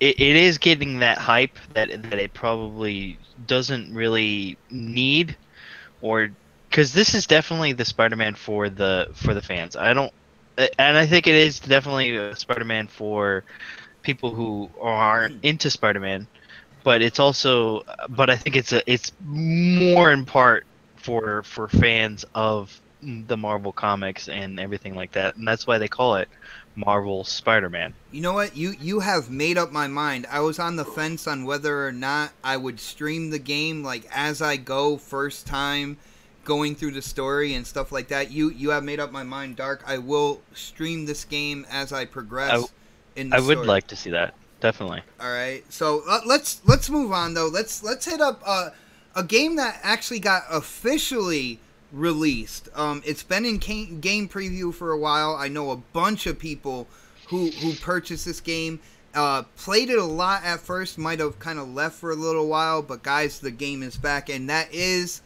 PlayerUnknown's Battlegrounds. So PUBG has an official 1.0 release, and right off the top of this whole thing was that I'm gonna say here is about war mode, because I thought war mode was gonna be there on the official release, and it doesn't seem to be there. But we did get Sandhawk, the jungle map, with a kind of like a smaller map to really kind of get the combat going and stuff like that. They call it a mini battle royale. You know, with the other two maps that we got, a whole bunch of fixes. You can actually get skins for your weapons as well. They have microtransactions, which I know a lot of people are big fans of. Get those microtransactions, but you can also kind of like earn battle points and get your crates and skins and stuff like that way. So I gotta ask the panel, who has jumped into PUBG since it has officially released? I have not played it on Xbox, but I had already played the 1.0 version before, so I'm not expecting anything different on the Xbox version that I got in the PC version. So, all right, well, what do you think about the 1.0 version? Did that had the skins and everything in it on the PC side of things as well? Yeah, the skins are there. Now I'm getting I think the versions are are actually pretty far ahead on the PC side versus what we have on Xbox side, obviously. But so I may be mixing up some stuff here. But I mean, yeah, the skins are there. Like everything you said, I've been playing on PC already. So Sandhook, the war mode, that's not there yet on the Xbox side, which will come. But I think I jumped in maybe for 5 minutes with Lady Infamous or something like that, and okay, we played for a little bit, but I was like, wow, this doesn't. We talked about this last week, if I'm not mistaken, where we were talking about how the 1.0 version still had a long ways to go, and so I wasn't expecting much with what I played. It's just, you know, the differences between the Xbox version and the PC version are night and day to me. So I really kind of gravitated more towards the PC side because it's more polished versus fucking around with the Xbox side. Well, so. I will have to say I went in for quite a few rounds. Snaps is kind of like addicted to that game, and I gotta say, in terms of stability and stuff like that, the game is a lot better now. It is fun. I like the smaller map as well. You get into combat a lot quicker. I think it's really good. To me, it's a quality game for $30. And with the official release, I gotta ask Predator, in your opinion, do you think the people who wanted it already got it, or do you think that there's gonna be more people now that it's officially released? It's got ways to customize it to kind of like cater to your style or whatnot. Do you think this game is gonna get a lot more people involved on the Xbox, man? I'm gonna say no. I think people who wanted it already have it, and mainly because you got so much other shit coming out here the next couple of weeks, months. I say, Tomb Raider, Spiderman, and if you're like a multi-console owner, you know you have all this shit you need to buy, and I think people who wanted PUBG have either played it and just said fuck it because it's not, it's not optimized. They might jump into it to try it out again, but with the stuff coming out here in the next couple of weeks, I mean, I think they'll jump in it and jump right back out of it again. All right, I got you. I'm gonna go across the rest of the panel and ask them about PUBG, but I'm gonna come back to you, Predator, because I got one more question for you and the other guys, but I'm getting kind of ahead of myself here. So, Don, I know. At one point in time, man, you were playing PUBG with me, Snaps, Blades, man, we were having fun. You were running your team over. Dude, it's officially been released, all right? We have another map and everything like that. You haven't gotten into it yet, man? I loaded up for my achievements. That's about it. Oh, dude, no kind of like excitement to get in there. What's going on, man? No, I mean that's a game that depends on friends, right? To for me at least, to really enjoy it. I think going mono on mono, just not my game. In regards to that, and I was always kind of lukewarm on the game. I had fun when I played it. I'm not going to say I didn't or anything like that. You trolled your teammates, man.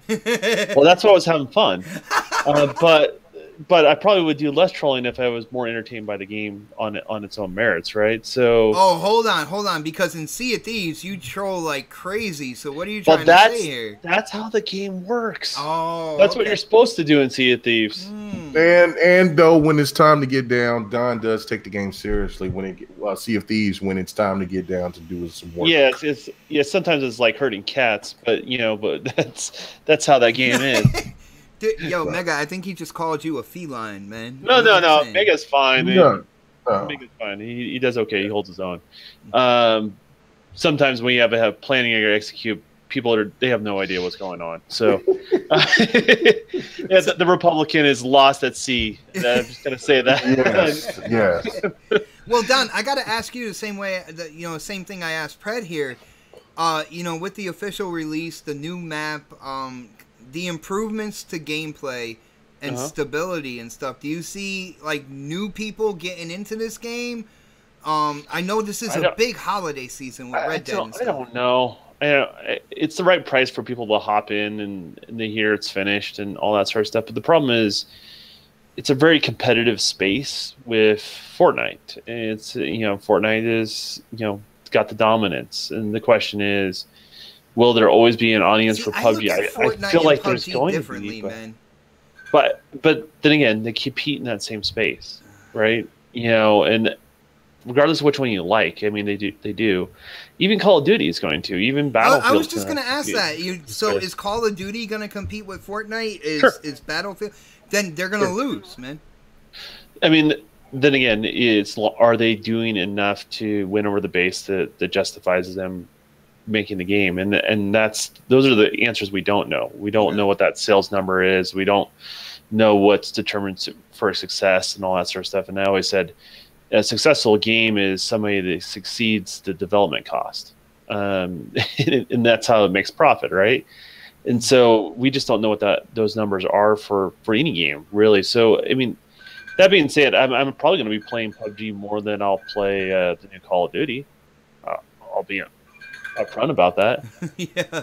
How come I feel like that's not really an endorsement? But all right. Yeah, I mean, well, it's a popular game. But I pick up a Call of Duty once every 3 years, so that shows you how I'm more than lukewarm on the game. But I'm looking forward to a bunch of other stuff that not a game I've been playing for a year. I'm looking forward to a bunch of stuff that I've been wanting to play since E3.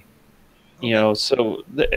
That's just how it goes. I mean, things are going to have to take the back seat. I don't have enough time to play everything. So PUBG is in the back seat for you. I got that, man. If I play multiplayer, with some friends, yeah, I'll hop on. But I'm not going to go out of my way to try to get a game started with my friends or anything like that. All right, I got you. Now, Mega, I don't think you've really gotten into PUBG too much, right? Like, you played it a little bit or whatnot. What do you think? Official release, you got more content. You got more stability. Better kind of patchwork in the game. Are you thinking about getting back into it, or is it already kind of gone away, man? No, I mean I played not too long ago with 108, 100, and Infamous, and that was a wild time. I did forget how fun that game really actually is when you're playing amongst friends.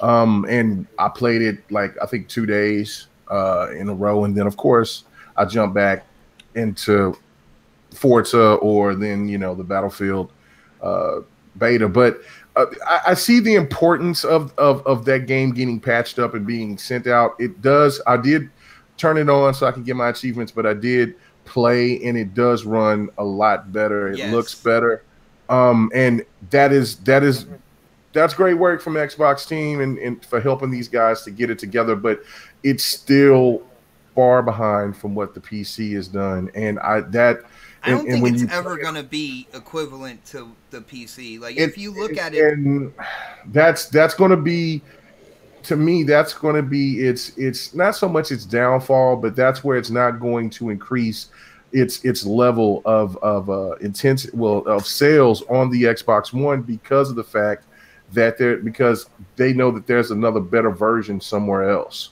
And I know that there's Xbox gamers that don't care about PC, but just knowing that there's another version out there better than on the Xbox, it still is a problem to me. It has to be on the same level, or at least a tad bit, lesser. I don't understand how it can be on the same level when you're talking about PC, because when you talk PC gaming, it's about what your hardware can do. You know what I'm saying? Like, no, it's not. Well, I'm not talking about, like, because the game had really bad frames. The game, it was choppy. It looked ugly. I mean, it looks better. It performs better. It's still fun, but it's, you know what I'm saying? You would think that it would have caught up to what the PC is doing. Not talking about high-end PCs, just it runs better on the PC. I played it like 2 times on the PC and said, damn, this game plays really differently on the PC. Fred can testify to that. You know what I'm saying? He just said it. So that's when you play something on something else. It doesn't matter if it's on a PlayStation 4, Nintendo, PC, cell fucking phone. If it plays better somewhere else, and you play something on your primary console and it's not on the same level, it is disappointing. It's the same thing with Tekken, and you know how I love Tekken. Mm-hmm. It plays better on the PC and on PlayStation 4, and it makes me sick to my stomach that it does. Makes me sick to my stomach, but it looks better on the PC and on PlayStation than it does on the Xbox, and that it pisses me off to say that, but it is the facts. So it's just, I don't know if the developers is, I know that this is a small team and they're still working on it. But damn, this game has been in preview for what, 8 months, 8-9 months. You expect better, but it does perform better. But to me, after seeing what COD is going to do, Fortnite and PUBG is going to be in trouble. And Fortnite is not going to be in trouble, dude. Listen to what I'm saying, bro. Listen to what I'm saying. Fortnite, when I say in trouble, I'm not talking about it's going to get shut down and they're going to lose. They're going to lose everything to COD. But let me explain this to you. What COD is doing is now open themselves up into a world to where it revitalize itself. This is exactly what COD needed to go into a different space to make themselves more relevant going into the next generation. Once I seen that trailer, I was like, I'm not going to get COD day one because I'm all about what Battlefield's going to do. But damn, it looked really fun. It's more realistic. It's still COD. The Twitch shooting, the excitement, the fast pace, and you put in this battle royale mode. That to me is going to be killer. That's gonna really move a lot of gamers from there. Hold that thought, K-Mega, because I want to unleash the rest of the panel on you when it comes to that. But we do have somebody hitting up that super chat. It is Sleepy Goblin himself, and he said, "Hey, Mega mentioned yesterday Zone of the Enders might get remade on PlayStation 4. Kind of curious about basically our opinions if we get time. We have time, man. You hit up the super chat. You are a supporter of this show. Thank you for listening to GRG last night. I love that. Thank you, Sleepy Goblin. Nice. Now, Mega, first off, for people who don't know, what is Zone of the Enders? So this way, for people in the chat who, might not know that title from back in the day. And then what do you? I wish I had I wish I had a little bot here, Bloody Knuckles. And so, no, my boy. Just real quick, just like yeah. Zone of the Enders is a game that was a brainchild from Kojima that was brought up on the PlayStation 2. It is a mech. It's a mech game. It has a really cool story. It's a cult classic. It never sold well. But it is it's a Konami game. Following, man. Yeah, it's got a good follow. It's got a cult following, and it's made from Konami. So, which means Kojima wouldn't make this game if they do bring it out. The only problem is what we talked about on GRG is that the game on the PlayStation 4 right now, the HD version is $40, and we're talking about a game that was made back in the PlayStation 2 era. There's also the game was made on the Xbox 360, and I think there was a version made on the OG Xbox. And so because there's a Zone of the Enders 1, and then there's the second runner. And I think that was on the 360, and they had a HD version on the 360. So if that can make back a pack, that can be people reintroduced to that particular game if people are into mechs and things like that. But yeah, it's the price is a little too steep for my blood, but for an old game like that, and has a true remaster or HD version to it, but it is VR. But yeah, if anybody's played these games on the panel, man, please let me know, because I think it's really cool. I think it's a cool ass game. I never played it, and I think the whole thing that Kojima isn't there now doesn't really matter because the game's already done. All right, so for them to remake it, you bring up the graphics to kind of like today's standards or whatnot.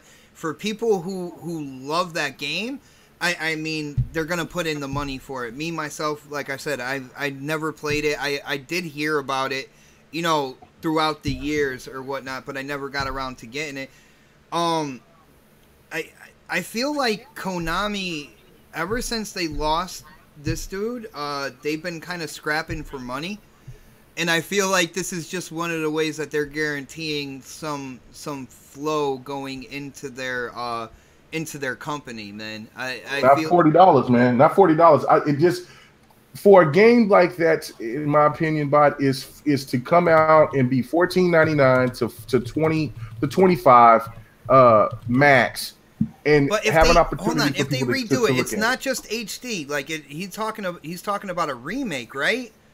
No, well, yesterday what I brought up was that Konami had an article saying that, look,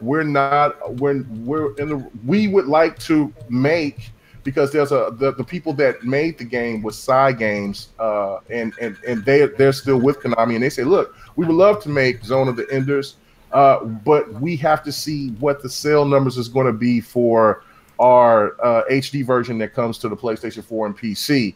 I think PC, that's the thing. Don just alluded to that earlier. Look, PC gamers is not. They'll be fans that'll buy that game for $40, but just like me and a whole bunch of other people, they'll wait until they get a sale for that game before they purchase it. It's well worth it if it was a true remaster like Shadow of the Colossus.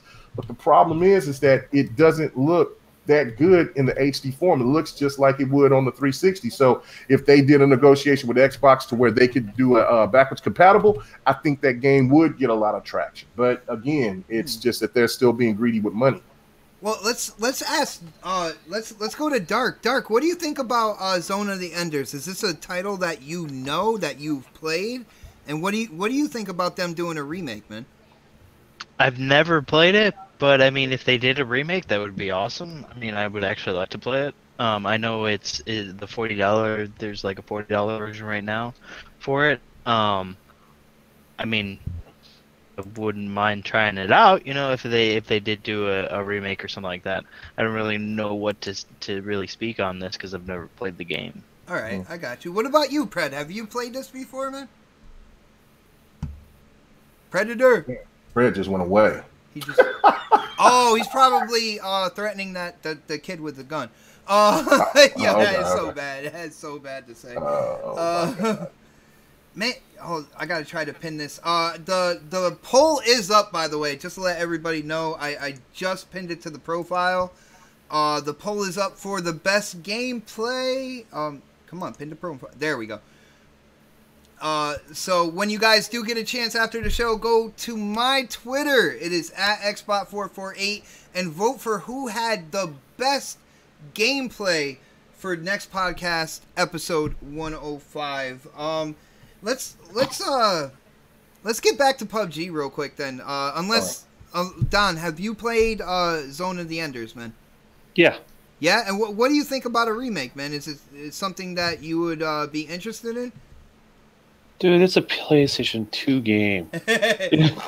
Like, it was a good game for its time and its era, but like, we don't need a remastered. We need a rebirth of that game. Well, they said they would do a sequel. They would do a sequel, but it's according to the sales. Yeah, I get that, and then they're trying to judge interest. I get it. I get it.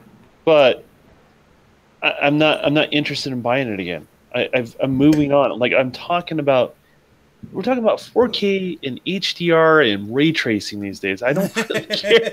Do I care about a remake PlayStation game? PlayStation 2 game? I don't.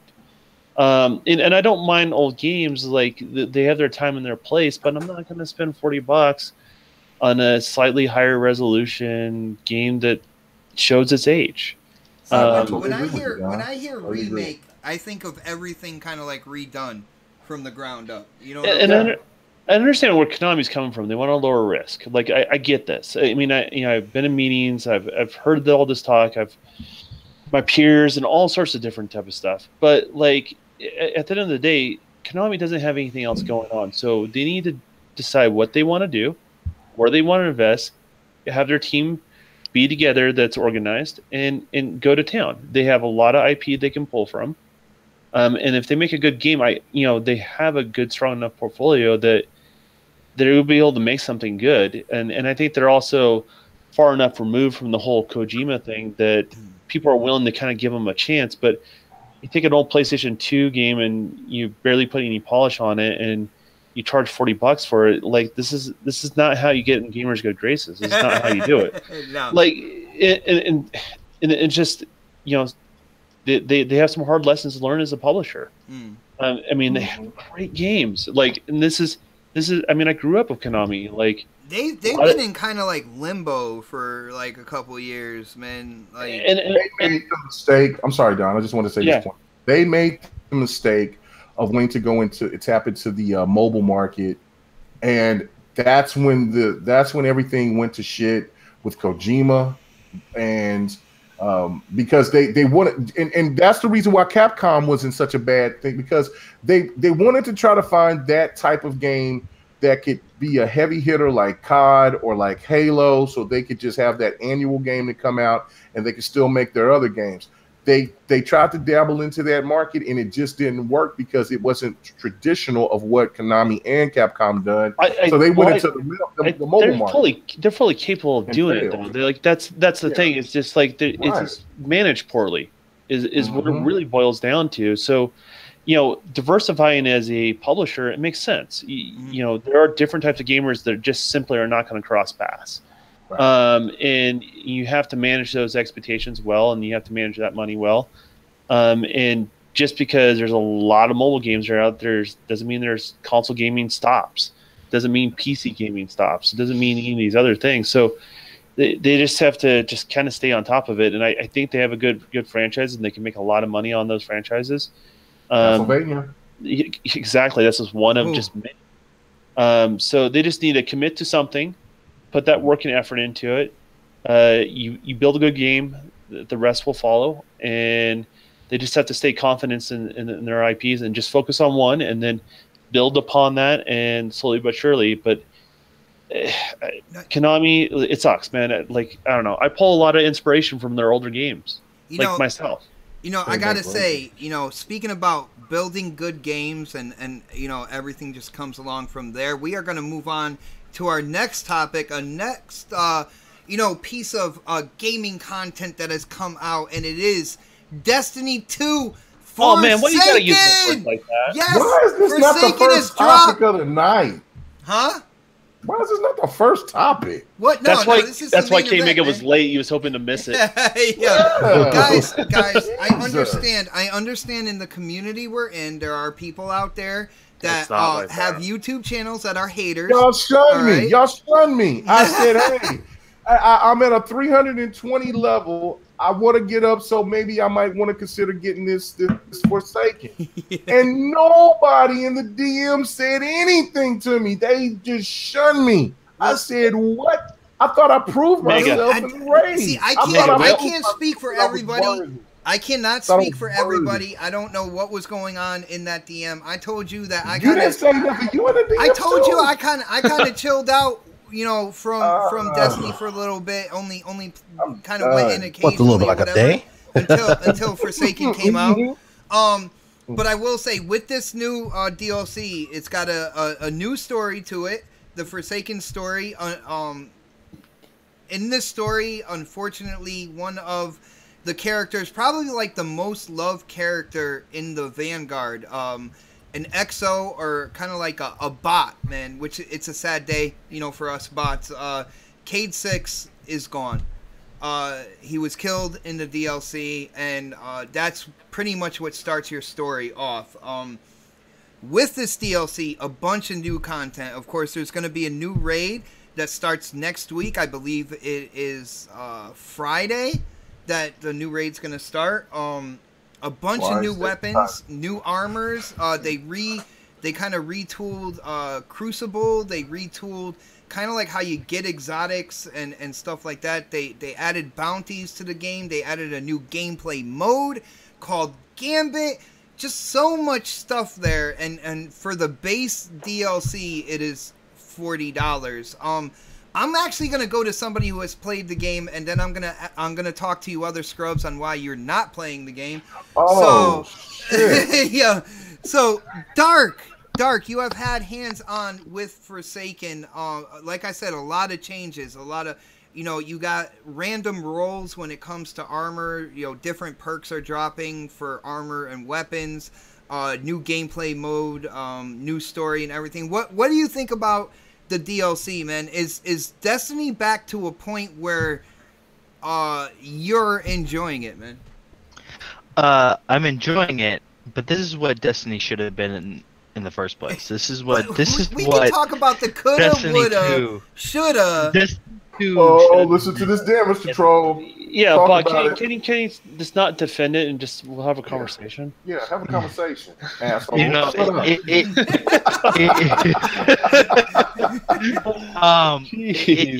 It's what it should have been, and that's the problem. Like, this game, it came out, it was good for the first maybe couple weeks or whatever, somewhere around there, and then it just got old. It got tiring.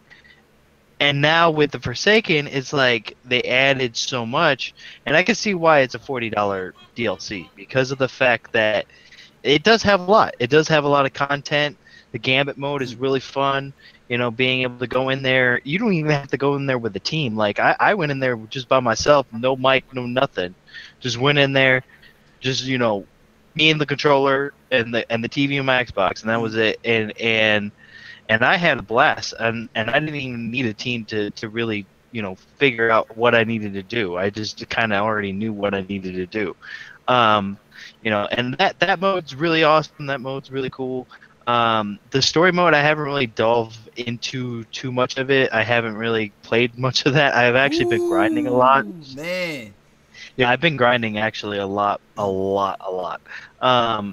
And I'm enjoying, a lot of this stuff. I mean, there's a lot of things that they could improve upon. Like Crucible, the kill time is a little bit too short, I feel. Oh, now it's too quick, because before they did the adjustments, people thought, it took too long to take out another Guardian. So, I mean. And now it's too quick. I think they could fix that. Of course they will. Probably they'll find some middle ground there. I think I haven't really played any of the new strikes or anything like that. I've really just been. I like the whole them bringing back the bounties. That should have been in there in the beginning, from the beginning. That should have been day one, to be honest, because of the fact that we had them in Destiny 1, and now we had to wait a whole year to get them. It was kind of like, okay, this is probably the best DLC they've had so far. I definitely think it's even better than Taken King. Wow, that's saying something from like a Destiny fan to say it's because Taken King, a lot of people out there in the community, they hold that on a pretty high pedestal, man. And Taken King is a good DLC, but it's definitely it has its flaws as well. So does this one, but I think this one has less flaws than Taken King did. All right, I gotta ask, Dark. I gotta ask. When it comes down to it, we all know Bungie makes this game. We all know that Bungie, started Halo back in the day, and the Halo community. Nobody was ever completely like happy with the game. There was always something, when it came out with sequels, people were like, "Oh, I remember Halo 2, Halo 3." People were like, "Oh, trash," and stuff like that, and they bought it and they had a blast. Do you think Bungie is ever gonna get this game to the point where everybody's happy? No. There's just too much going on in that game that I don't think everybody will be happy. I think a lot of people are upset that there's the DLC now. People are upset. They're like, "Why the heck are we getting DLC?" People gotta understand that like this is MMO, and this is what MMOs have been doing for. It's a light MMO, I should say. It's not an actual like full blown MMO. It's more of a light, but it's still an MMO, and MMOs have been doing that for years. Look at World of Warcraft; they've been doing that. Yes, granted, when they do an expansion, they really do an expansion. Yeah. And I feel like Destiny and Bungie need to take a lot of cues from that developer, from Blizzard, and kind of go with a lot of those. The whole leveling up system, they actually contribute to Destiny. So Blizzard is somewhat involved. Yeah, that's the reason why they signed up with Activision. Right. Oh, okay. Milk that cow. I didn't know that. All right. Well, let's move on to the Don. Don, what are your thoughts about this DLC? I've been playing it a ton. Not only my whole thing is not only are kind of like the standards, because I didn't get into Destiny 1. Destiny 2 is what got me into this. The story is what got me into the Destiny 2 story is what got me into this universe and everything like that. There is so much like hidden stuff in this DLC to go and look for. There's certain story layers that you have to like go out and kind of like either stumble upon or look for that have kind of like rewards to it in terms of gear and other things. So what do you think about Forsaken, man? I've been burned too many times. I just I don't know.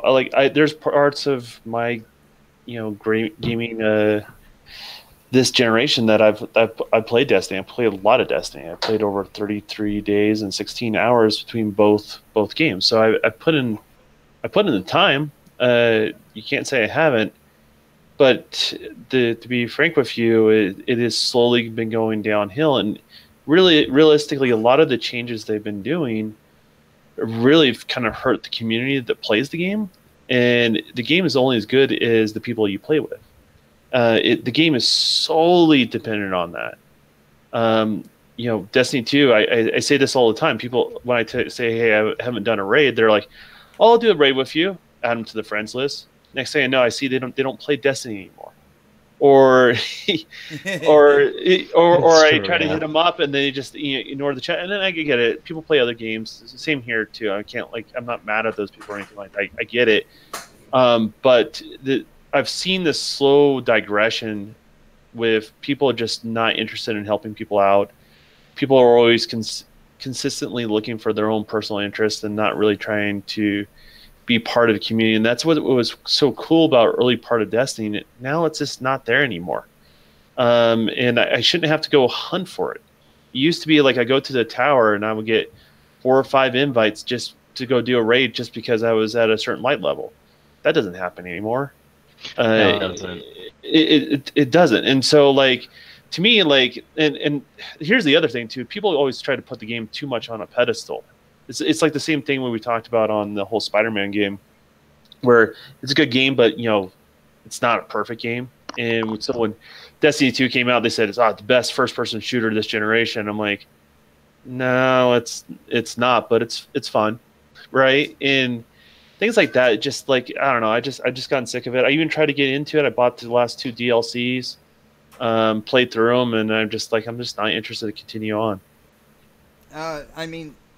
Everybody, games aren't made for, like, there's no game that's gonna make everybody happy. You know what I'm saying? And I know when Destiny 2 first came out, there was a lot of changes. A lot of things were a lot more simplified.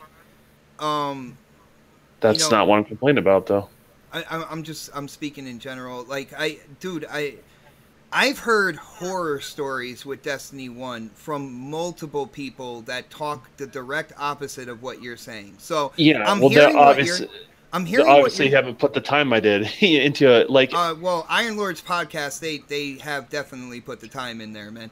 You can't argue with that, dude. You can check that out. But you can go look at my records and see how much I've played it.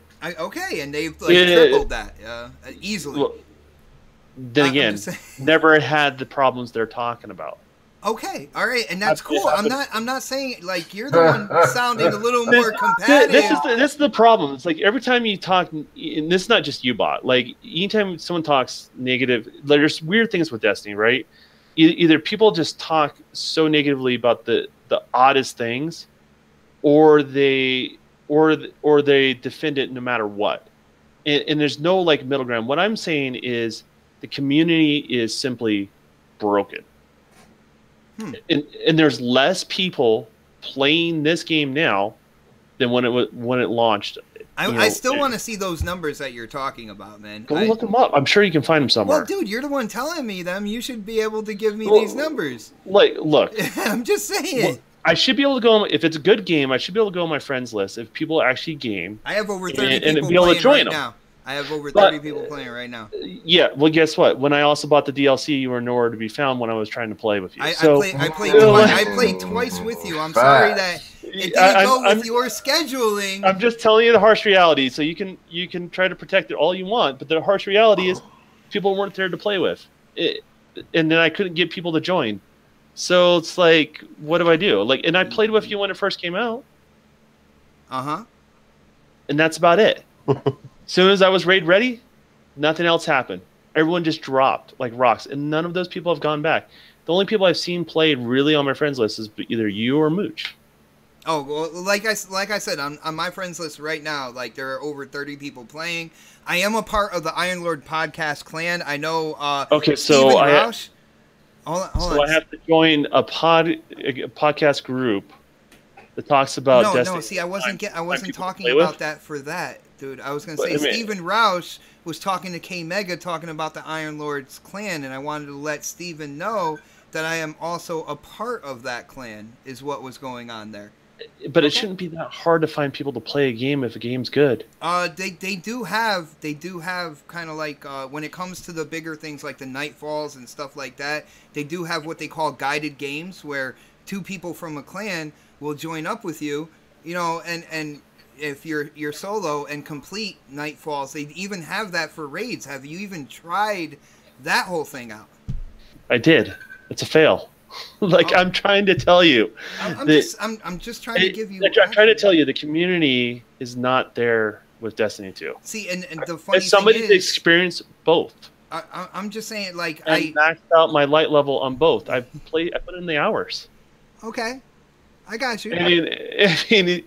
I mean that's the harsh reality. Now you're having a good time. That's great. And as you said, like, we're having different experiences. But the problem is that some of the changes they've done, they haven't changed the key things to bring the community back where people work together. And it's just simply not there. And that's what's going to cause me to come back to Destiny. Well, you said that what's going to make you come back to Destiny is if they require that you do the raid to get to your highest, like, power level. Yeah, that was one of the elements that really made people come together. Oh, okay. I got you, man. I am, happy to hear your opinion on everything. We are gonna move on to the next panelist. Oh, you ain't gonna ask the rest of the panel? I said the next panelist. I said. He said the next panelist. Wow, yo, everybody in the chat. Why is this panel ready to jump down my throat just because I want to talk about Destiny? You about to get this word. All right, let's go to Predator. Let's go to Predator. Yeah, you gotta go to fucking Predator. With Predator, he actually went in and played a new mode with me on that 24-hour trial, which was called Gambit. All right, so I don't know, Pred. What did you think about the Gambit mode? I had a lot of fun when we were in there. I don't know about you, man. Yeah, I mean, it was fun. I mean, I was playing with you guys, and you guys know what the hell you're doing. But 9 times out of 10, when I get in a match, let me back up. I don't play Destiny, so it don't fucking matter. I like that mode, but that should have been like I think Dark was saying earlier. They should have had some of that stuff. Yeah, and that would have kept a lot of people more interested in the game. I'm not spending $40 just to do another quick story and then go back to the same fucking grind again to get gear that that makes my character look pretty. I mean, I don't. I just don't want a pretty guardian. And that's basically one of the reasons why I don't play Destiny, because at a certain point, like you play the story, you get to a certain point and you're like, okay, now what? And it's the same thing with the Division. I mean, I love the Division, but at a certain point, you're just like, why do I keep doing this? Like, why am I doing the same fucking shit over and over again, hoping that I get this gun? That doesn't help me do anything else other than kill something faster. I mean, it's like I just can't get into that game mode. And the thing is, I'll do Anthem as well, and I'm sure I'll have the same issue with it. You're just gonna punish yourself with like the newer ones. And the thing is, but there's a difference between me and you. I get to the point where I know I'm getting punished, and I'm like, this is stupid, and I move on to something else. I'm saying punishing yourself because clearly that is not the type of game for you. You know what I'm saying? It's entertainment for a short amount of time, but at a certain point, I'm gonna move on to something else. Like, I'm just not gonna sit there and just be straight up all Destiny or all Anthem or all Division. I'm gonna stop playing the game at some point and move on to something else. And like now, and this is the difference. Like, I'm not gonna spend money. If they just drop this shit for free, maybe even fucking $10, I jump into it again.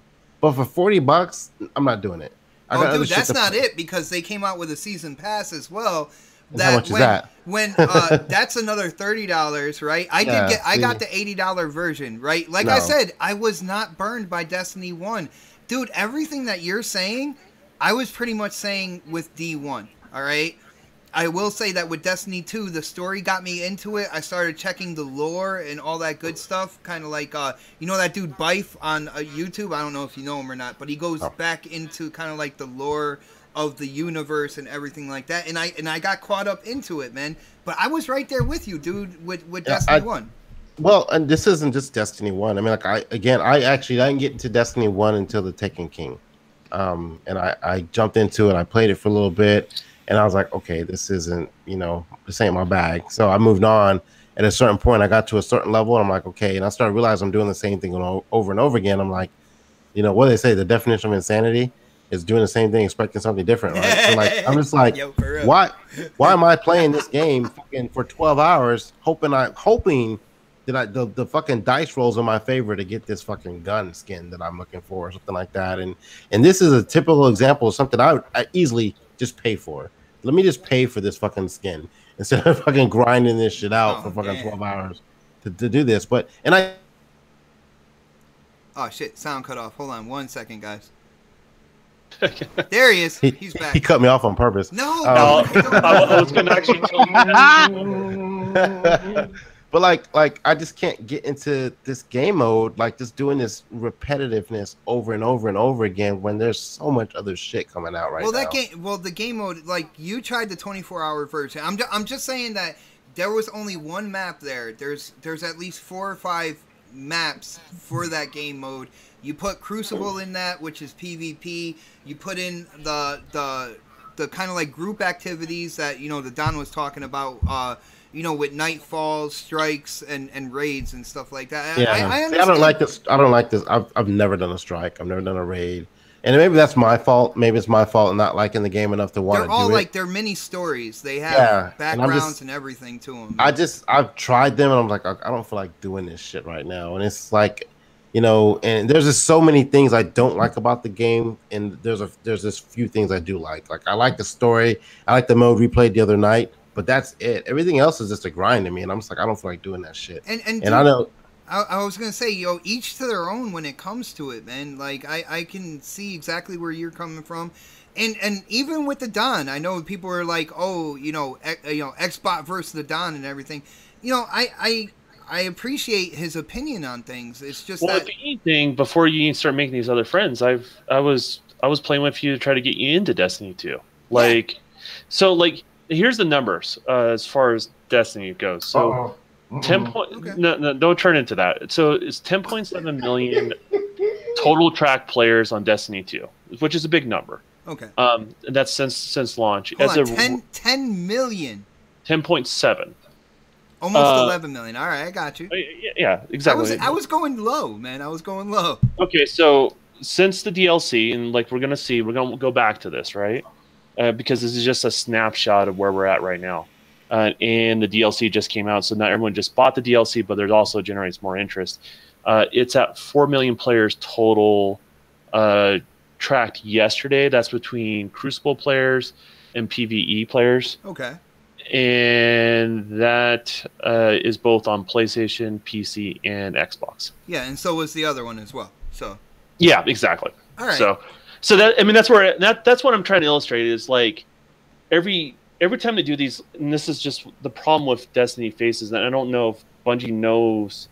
They have a hard time managing their community and knowing what to drop and what to put in their game, and sometimes they paint themselves in their own corner because they'll make something. It's a hard community to.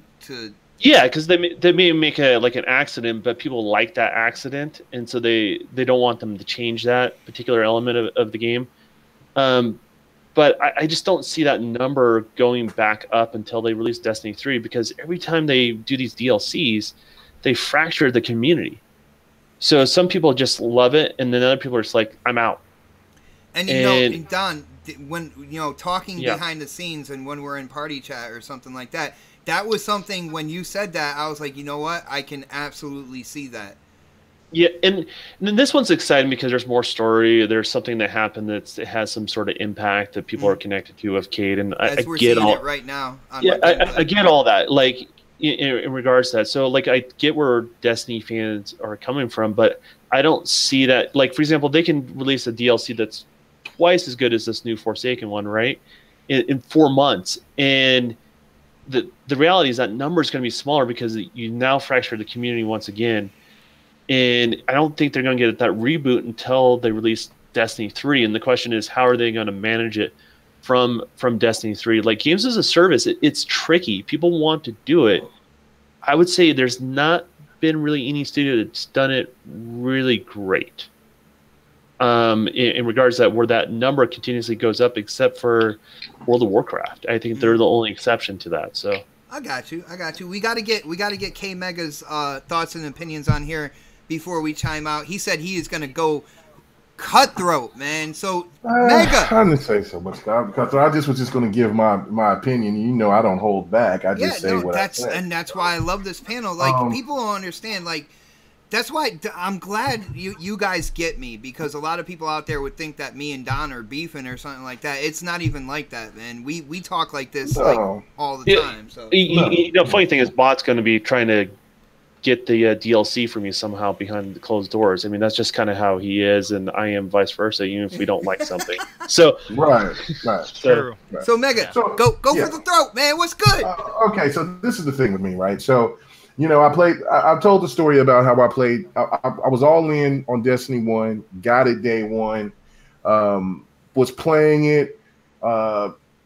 Then I realized that it wasn't everything that they were trying to project it to be. It wasn't blah, blah, blah, blah, blah, right? So by the time that the Tekken King came, it wasn't, I had no interest in it. So then I went ahead and I bought it, and just thinking like, hey, look, just like any other game, you could jump in, play with some people, build your light up, and then you could, build your character up, and then, assess it that way. Well, I knew right then there that this was a different type of game, because when I jumped in with a few people, they see my light level, and they were like, oh man, well, I just got to help you. So then instead of me getting my light level, they just killed everything to where I couldn't. So I was like, all right, I'm done with this. I'm not going to even try to play this game, this version of the game. So when 2 finally came along, you know what I'm saying? Big shout out to Delirium. You know what I'm saying? He hooked me up with it. I was like, all right, I'm going to play the DLC. I started playing, played a little bit with Bot. And then I got into this DM with Bot and these other guys. And so I did my first raid, all that. I proved my worth. That was the thing about that. Like, I mean, I came in as a noob. I came in, I did my thing, I didn't cause too many issues, but the game was broken. Mooch got past wherever we got past where we tried to do 10, 15, I mean, well, what, 3 or 4, 5 times, but the game would not acknowledge that we won. And so I was frustrated at that point. Like, I went through all that shit for nothing. I like just wasted like 3-4 hours of my life doing that, right?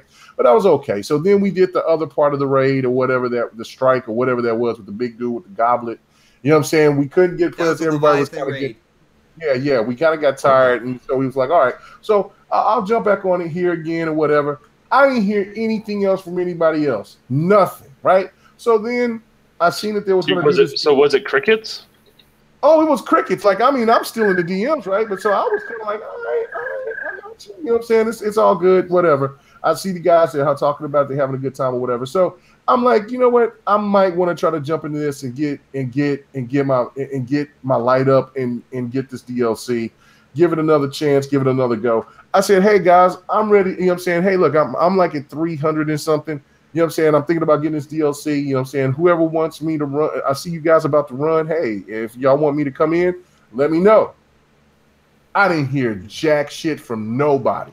So, Meg, I got a question. I got an honest question for you. So, is it easier for you to get in a group and play Sea of Thieves, or is it easier to get in the group and play a group in Destiny? It's easier for me to play a group in Sea of Thieves than it is in Destiny. It's easier for me to get into a group and play Destiny. I'm sorry, the Division than it is to play Destiny. And like, I'm over here trying, and that's something that I don't need to do with a fucking video game. That's the thing that's problematic to me. Is like, I hear you, K Mega. I hear you, but what about hold on? But what about all the times my brother Knox put out there? Oh, we're doing a raid like tonight at 9 or something like that, and nobody showed up for him there either. If there was something that Knox put in there, yeah, he put in there multiple times, man. Okay, that's fine. But if I'm busy doing something else, if I'm streaming something else, or if I'm doing something else, if I'm associating with my old lady or whatever the case may be, you know what I'm saying? I'm not in there. So I'm like, okay, all right, I get it. It's you know what I'm saying? Everybody is anticipating for doing their own thing. Their light level is high. So it's the so same wait, you shit want that I went everybody through to in the be on first one. K-Mega time? No. So you want everybody to be on K-Mega time? No. Hold on. Check this out. These guys brought the shit up about that they were going to do a raid or something like that, and I said, hey, I'm down. I'm down. Just hit me up and let me know when y'all down to do it.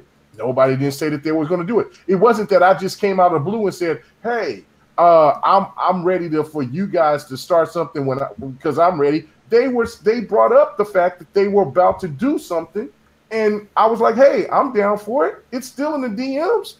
And they just kind of like, whatever. You know what I'm saying? So I'm like, all right, y'all got your people. That's cool. I'm like, it's not that fucking serious for me. So, you know what I'm saying? So I'm like, you know what? It'll be all about just Anthem. I don't even know what Anthem's going to be like. But it's all going to be about the Division with me because I'm more of a Division fan anyway. So I'm like, look, if they want to be high sedity, high class over there, then you can have that bullshit. I don't care. It's nothing but a second class. It's nothing but a second class Halo to me anyway.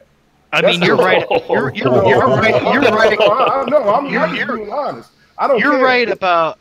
You're right about the whole thing about it being very, very hard to get into things like that because of the fact that the community is not very welcoming. It's a clicky group, right? Yeah, it's a click. Exactly. And I made that DM to try to help, try to get people together. And this is what I said in the DM. It's not about like me. I'm bringing groups together so this way you guys, even if I'm not around, can come together and get stuff accomplished. And that's fine. That's all. And honestly, that's more than you should have to do.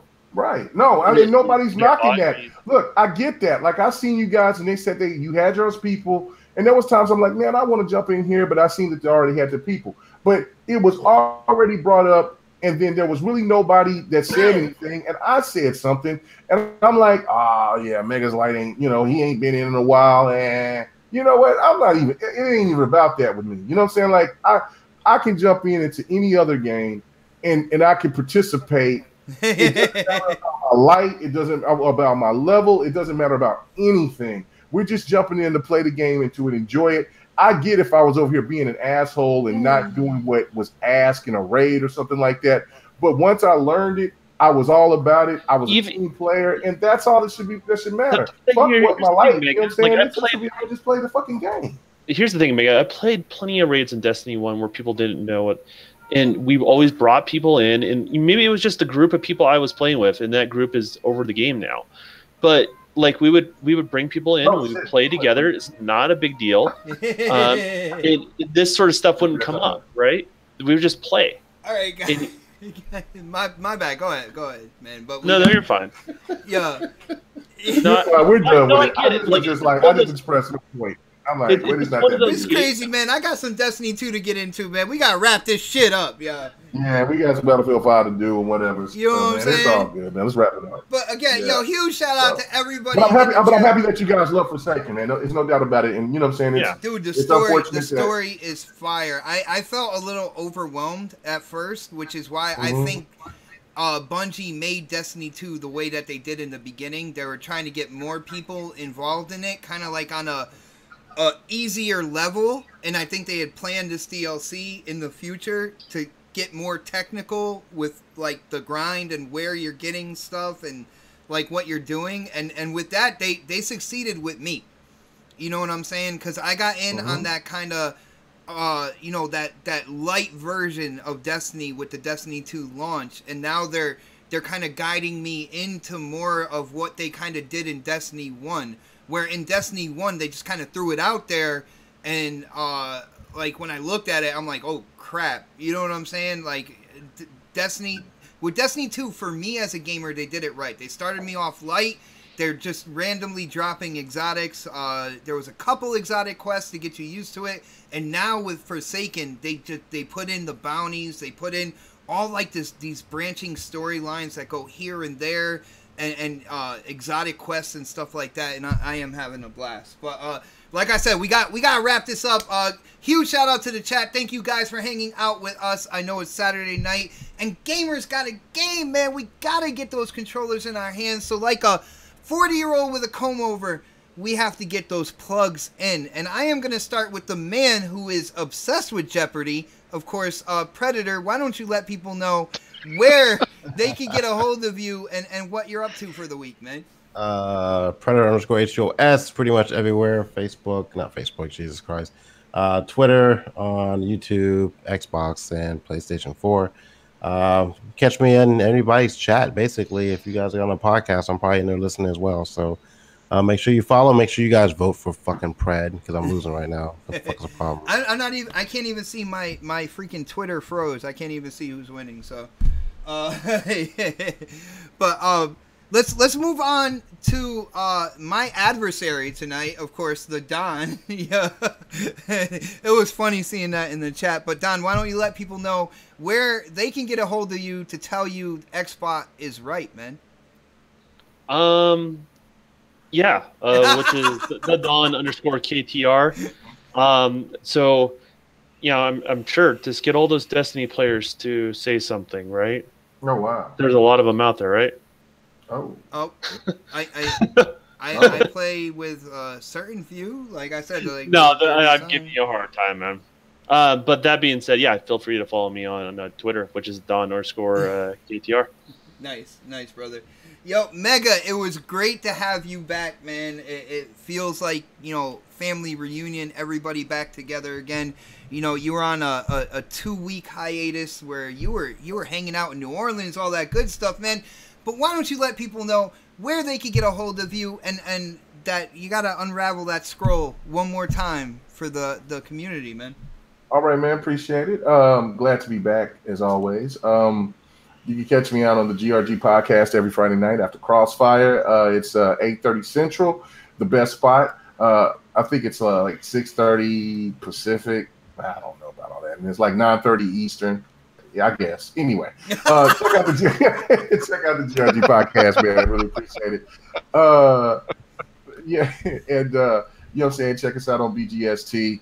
The Dev and the Gamer will be back hopefully sometime next week. Well, we've been saying this for the last 2-3 months, I guess, but Dude, you're starting to sound like that game Below, man. I'm just saying. Man. We are the Below we're below devs, or like Crackdown 3, pretty You're much. starting to sound like Destiny 2 We're content. sounding- Yeah, we're sounding like Crackdown 3. Yes, you're saying we just keep Yeah, promising it, but we don't deliver? Yeah. We just, people still waiting for that damn destruction. But anyway, so that PST, you know what I'm saying, the daddy of them all, you know what I'm saying, check us out Sunday or Monday.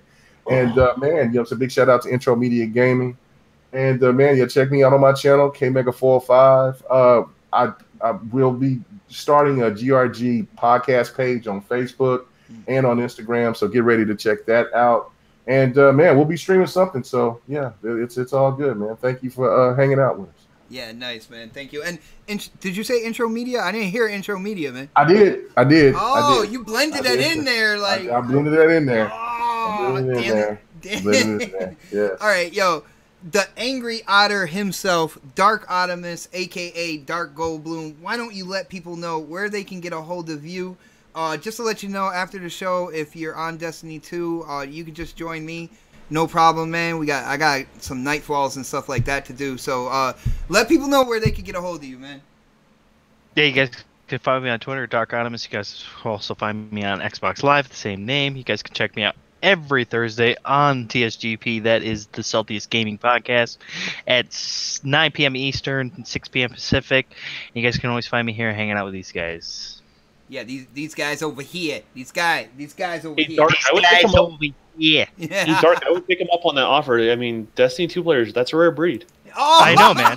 I know, right? Yo! Yeah, but you see, for me, like the story and like that kind of stuff. Yeah. I'm with that. Yeah, no, totally. I totally get it. Dude, I just want to say I hate you guys. We've been ignoring Destiny 2 long enough on this show, and I'm glad. No, we have not tackled it. ignored Destiny 2. We talk about it every fucking week. Talk about this stupid ass game every week.